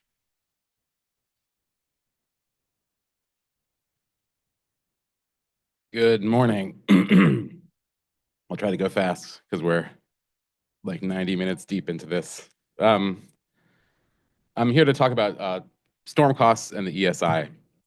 I want to start by saying we understand Eversource's overall point that if we start paying down this large chunk of costs now, there will be less to pay off later, and therefore also, therefore less carrying costs on that total. But I want to make a few points on that. First, I want to point out that the Eversource's calculations of cost savings under their proposal are based on two assumptions about things that no one can know right now. The first assumption is that they will be authorized to recover 100% of the storm costs they're ultimately seeking. You can't calculate what the ultimate carrying cost is going to be without knowing what the principal you're collecting carrying costs on will be, and PURA hasn't decided that yet. And the second assumption is that that total cost after PURA decides it will be amortized over the same period of time that has been used for other companies and at a rate that the company expects to receive. Both of those are still findings that PURA needs to find in a separate proceeding than this one. So I just wanted to point out that the assertion of particular savings now as a result of the proposal can't be correct. I mean, it's possible that they're correct. It's possible that the company recovers 100% of the cost it's seeking now and gets the same amortization treatment they're asking for, but no one can know whether that's actually what's going to happen. Even if their assumptions were correct, though, as the proposition is that ratepayers would start paying $75 million a year now in order to save $16 million a year in the future. So the proposal is a 200, as we calculated in general without rate class allocation, that's a $2.62 increase now in exchange for a 56-cent decrease at some future point. So we don't agree that that's a customer-friendly approach. I've never heard of a customer-friendly rate increase before. And as the company has pointed out, customers are struggling right now to pay their bills. And this is a solution to help customers at some unknowable future point once their next rate case is decided. So we disagree with that assertion. I also wanted to point out a few rate-making issues that we have with their proposal. And we covered some of this in our exceptions. First, we hear the company repeatedly stating that this isn't a pre-recovery, it's just a replenishment of the reserve that will later be used to offset storm costs. But we also hear them saying, we're told during the hearing, that these funds aren't actually going to be held in escrow or anything until that time.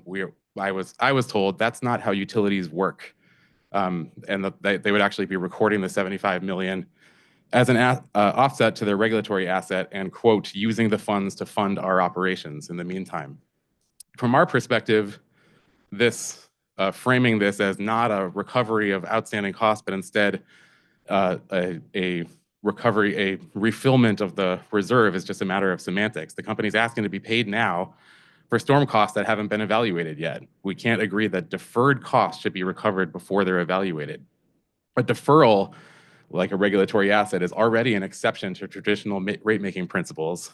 In this case, that exception benefits the company far more than it does customers. In this case, the company is relieved from the risk that the extraordinary storm costs it incurred in the past exceeded what was recovered in base rates. In other words, if there were no allowance for a deferral, the company would just have to incur all, like the entire $1 billion of extraordinary costs that were in excess of what was in base rates. So there's already this extraordinary benefit to the customer that the regulator is saying, like, yeah, if costs exceed the level that's imputed in rates for the storm reserve, you can set that aside and you can come back here and show us those costs. And to the extent that those costs are reasonable and prudent and meet all the statutory criteria, we'll let you recover those costs after we look at them. And that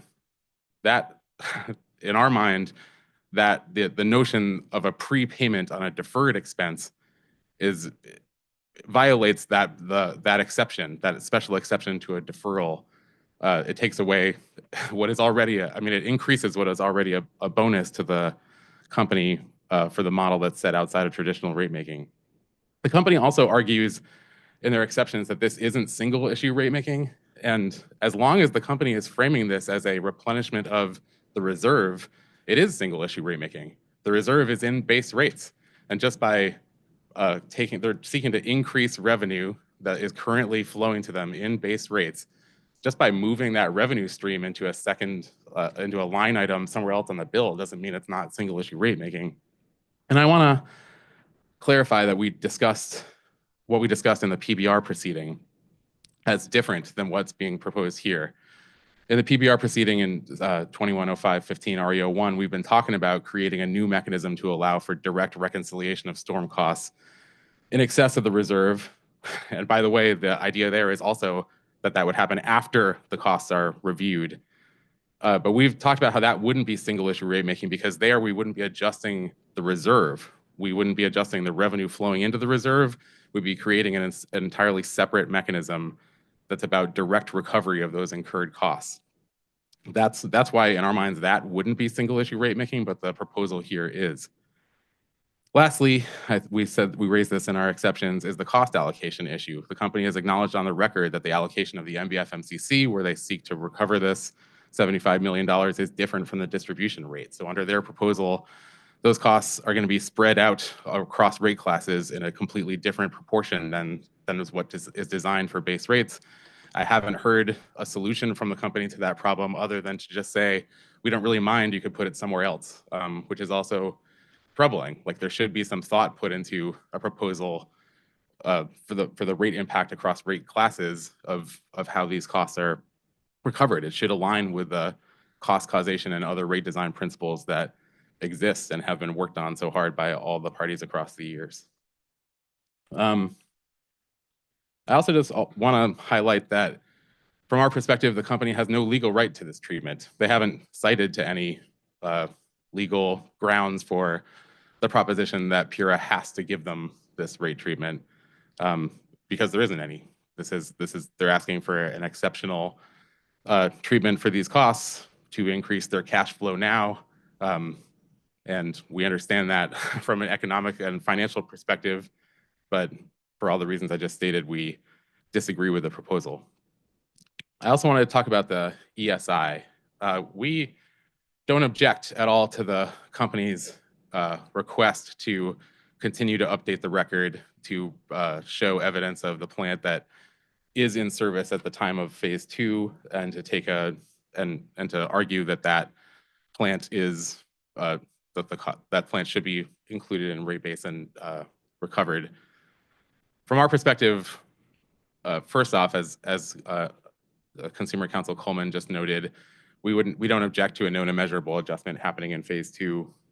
Secondarily, though, we don't even see that necessarily as a known and measurable adjustment. I think that if the company always has to prove in prudence of any plant that that plant is actually in service and is used and useful. So we think it's fair game for the company to have a chance to do that in demonstrating the prudence of investments.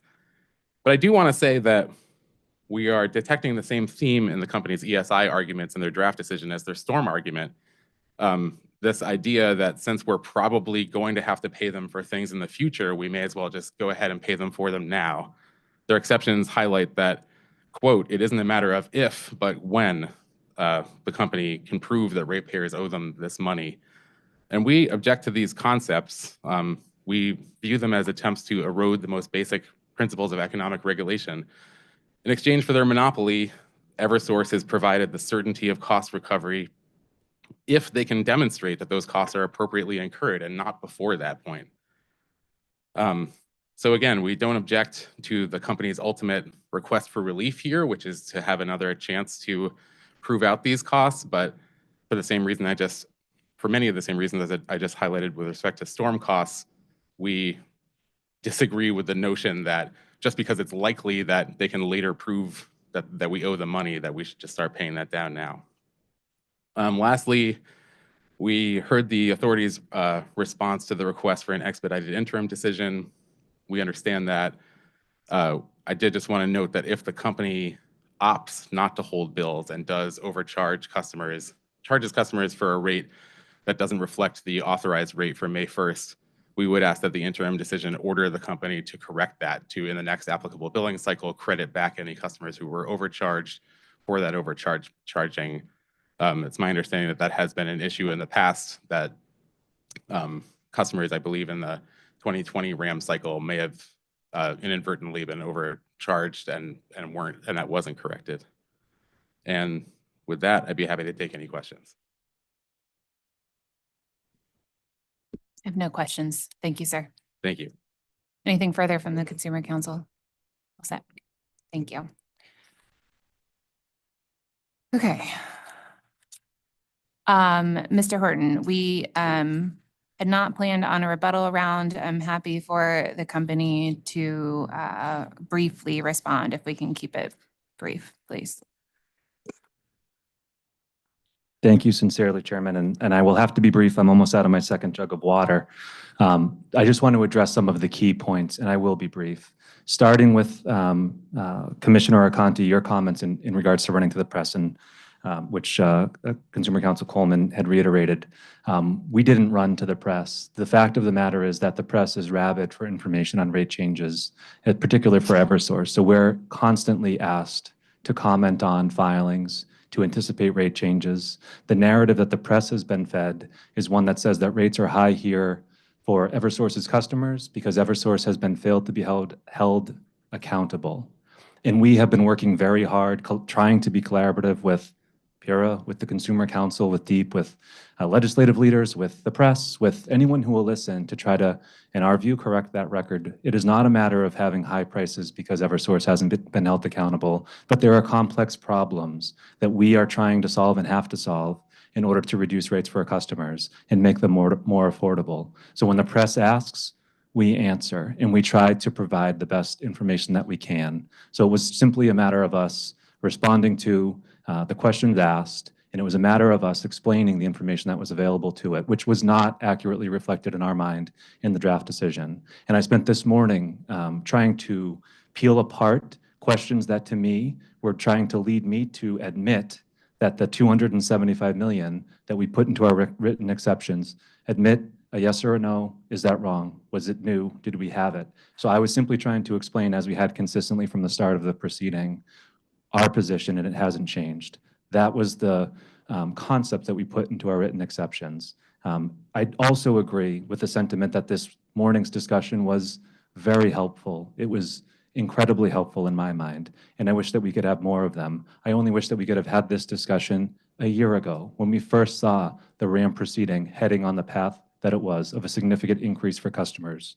Respectfully, and I don't say this to sound arrogant in any way, and I don't attribute it to myself, but Eversource has a lot of experts, whether it be in how to serve our customers and provide excellent customer service, how to plan for complicated energy delivery to our customers, or how to set rates. We have people who do this for a living and take it very seriously. I am very passionate about how we can set rates that reflect costs for our customers. I don't say that as a contest. I don't say that to say I care more than anyone here. It's just how it is. I am not out for our shareholders more than I'm out for anyone, but I operate in this situation more than I'm out for our customers.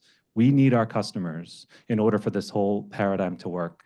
Our customers also need our shareholders. So I am trying to, with everything I do, get to a place where we have a appropriate rate-making framework so that the system and the model can work.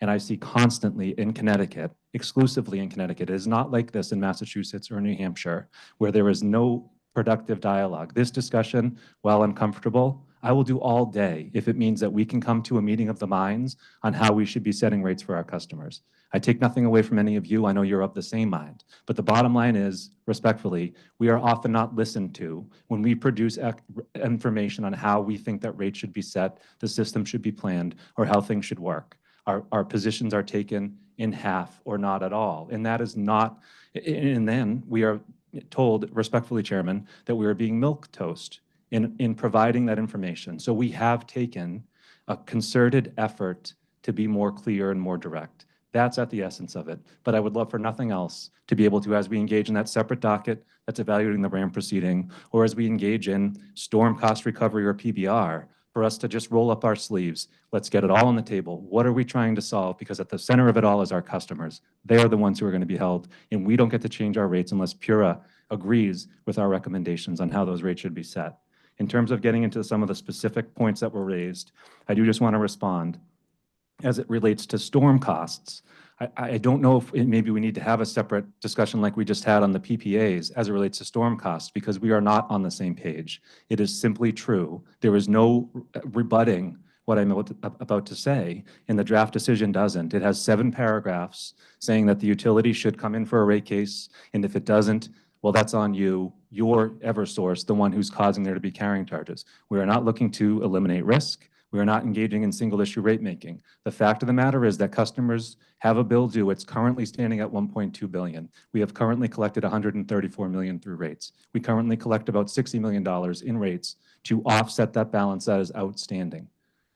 Unless Attorney Will thinks that PURA is going to deny as imprudent $1.2 billion of costs, or over $134 million of those, over $900 million of those costs, such that when we get to that future rate-making framework at the time of a rate case, in PURA's practice or precedent, is that those costs shall be recovered, amortized in rates at the company's weighted average cost of capital. For us, it's over 6 years. For UI, it's over 5 years.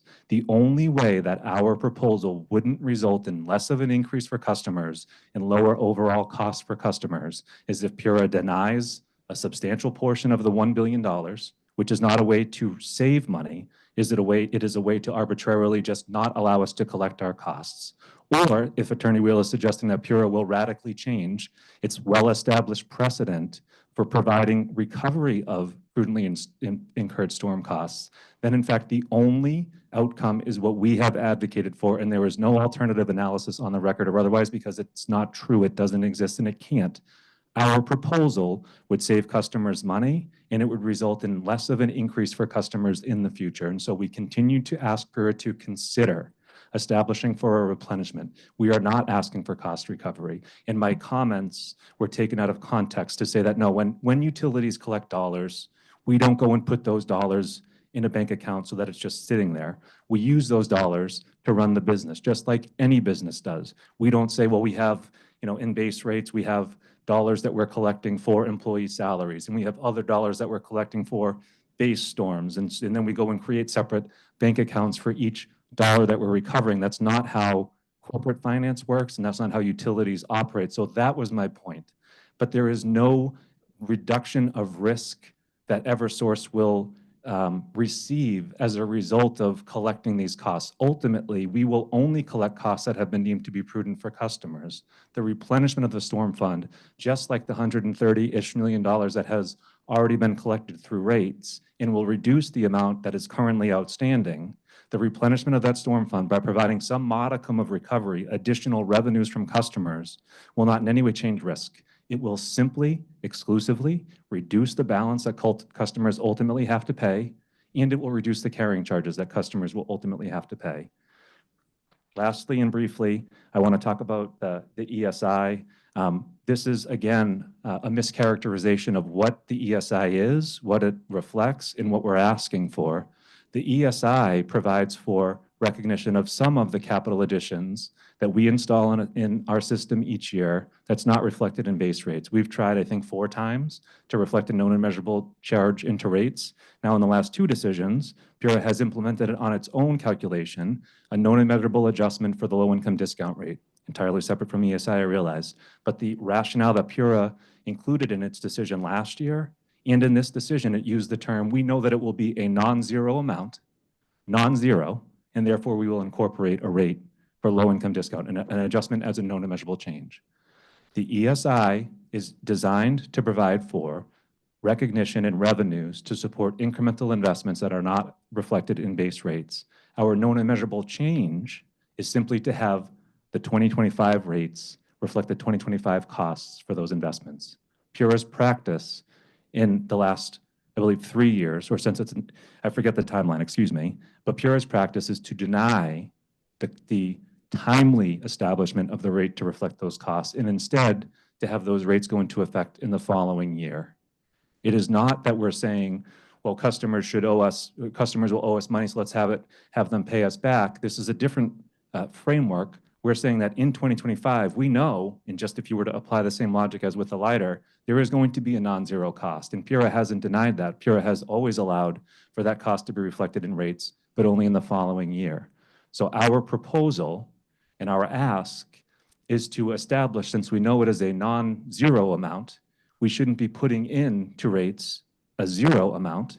Instead, put into rates an amount that we think would reflect a known and measurable change for those costs. We've tried several different methods, and we're, just like with storms, going to continue to, because in the absence of doing that, you're creating a larger increase next year, as we have to now go back and collect the costs that should have been recovered in rates in 2025 and bring the rates up to what they will be in 2026. Whereas if we had incorporated a known and measurable change for those investments at the time, the revenues will simply offset those costs and result in less of an impact to customers.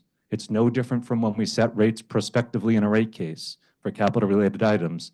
And this is a piece that part of my answer was used in order to justify denying our ESI request last year, where I explained that, well, no, you don't get carrying costs on capital additions, but we're not asking in a rate case, you get the return that's required to pay for those additions.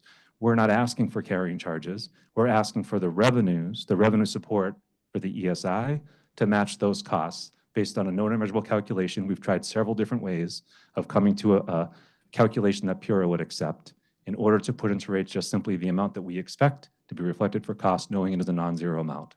So with that, I believe that wraps my comments, and I thank you sincerely for your time. I do hope we get to a place of having more difficult discussions like this, because we have complicated challenges. It is unfortunately not as simple of an answer to tell our customers that your rates are high because Eversource is a corporation that only cares about its shareholders or its CEO's salary, or it is not being held accountable. We are misleading customers to tell them that that is what's wrong, and that once we fix that, rates will go down. That is just not true. That is a narrative that continues to be out there. And I personally am trying very hard to change that narrative, but it's not going to work on my own. That's why we continue to try to work with our partners in the media and get our information out to our customers in any format that we can.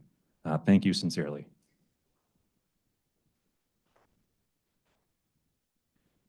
Chairman, I know you said you were very clear in terms of being brief, and what I'd like, could I just respond to 2 very good legal questions Attorney Wheel raised, just to make sure you have the benefit of hearing our response in the record, and I will be very brief if I have permission to proceed. Brief, please. So I would just say I respect Attorney Wheel very much. He's a good attorney who does his homework, and he raised 2 important questions that I realize you're struggling with the issue of you want to do what's right, you want to follow the law. So I'm going to offer my perspective on the 2 good questions that he raised. The first question he raised was, if you grant the company's request to replenish the storm fund by $75 million per year, are you violating the prohibition on single-issue rate making? It's a very fair question to raise, and I realize you want to make sure you get it right and do the right thing. Let's talk about an example that would be single-issue rate making. If I came into the RAM docket on behalf of my client today and said, we want to collect additional funds for pension, that clearly violates the prohibition on single-issue rate making. The reason for that is in a rate case for pension expense, we identify a test year cost, and then we ask you to make an adjustment for what our rate year expense would be for pension expense. Why are catastrophic storm costs different? The reason why they're different is we do not come into a rate case and identify a level of test year catastrophic storm cost that asks for permission to recover a representative amount of catastrophic storm costs in the rate year. Catastrophic storm costs, large events which have an incremental expense of $4 million or more, are treated differently. We simply book those to the reserve. The only amounts recovered in rates for catastrophic storms are historical storms, where you previously concluded we met our burden of proof, they were prudent, we're allowed to recover those over traditionally a 6-year amortization period with carrying costs. And so the reason why we would argue, if you were amenable to this proposal, you would not be violating that prohibition on single-issue rate making is there is no representative level of catastrophic storm costs for the rate years in our last rate case. So that's at least the proposition we'd like you to please consider. The second point I'd like to respond to is, at least our exceptions were interpreted to mean that we're saying to you, you are required by law to approve that. That's not our position. Our position is instead a little bit more nuanced. Our position says, we understood your concern to be outside of a rate case. Do you have the power in a contested RAM docket to actually grant the approval we're looking for?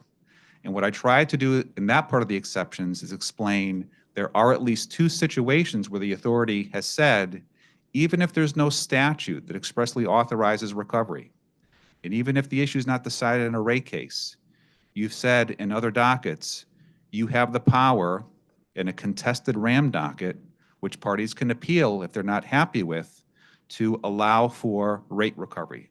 The 2 examples I gave were last year's RAM docket, 240103, where you allowed for recovery of EV program costs. There was no statute that specifically talked to that. And then we also talked about another docket where that was allowed. So all we're saying is, if you want to do this, you have the power to do this in a contested RAM docket, but it'll be up to you, based on the arguments you heard from Mr. Horton and the record evidence, to decide if you're in favor of replenishment. Mr. Horton explained he believes the policy is you will be saving customers money in the long run, but my point was to point out there's no legal barrier that prohibits you from going in that direction.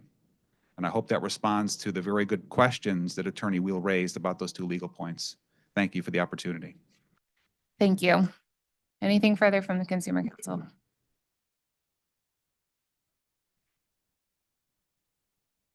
Thank you. And then to be clear, we are going to bring this to a conclusion, as I think many of us have somewhere to be at 12:30, and I'd like us to have time to eat lunch. Hello. Yes. Tom Wheeler for the Office of Consumer Counsel. I wanted to really quickly address the single issue rate making concern again, just in case I wasn't clear before. What I'm hearing from the company is that this, on one hand, what they're asking for isn't the recovery of the catastrophic storm costs that haven't been recovered yet. It's merely a request to supplement the reserve. And then I'm also hearing this isn't single issue rate making because what we're asking for is to recover catastrophic storm costs, which aren't in base rates like the reserve. So that's the point I'm trying to make, is that if the company were seeking to recover catastrophic storm costs as opposed to supplement the revenue flowing into the reserve, it wouldn't be single issue rate making, but what it would be asking for pre-approval of costs that haven't been recovered yet. That's all I have. Thank you. Thank you.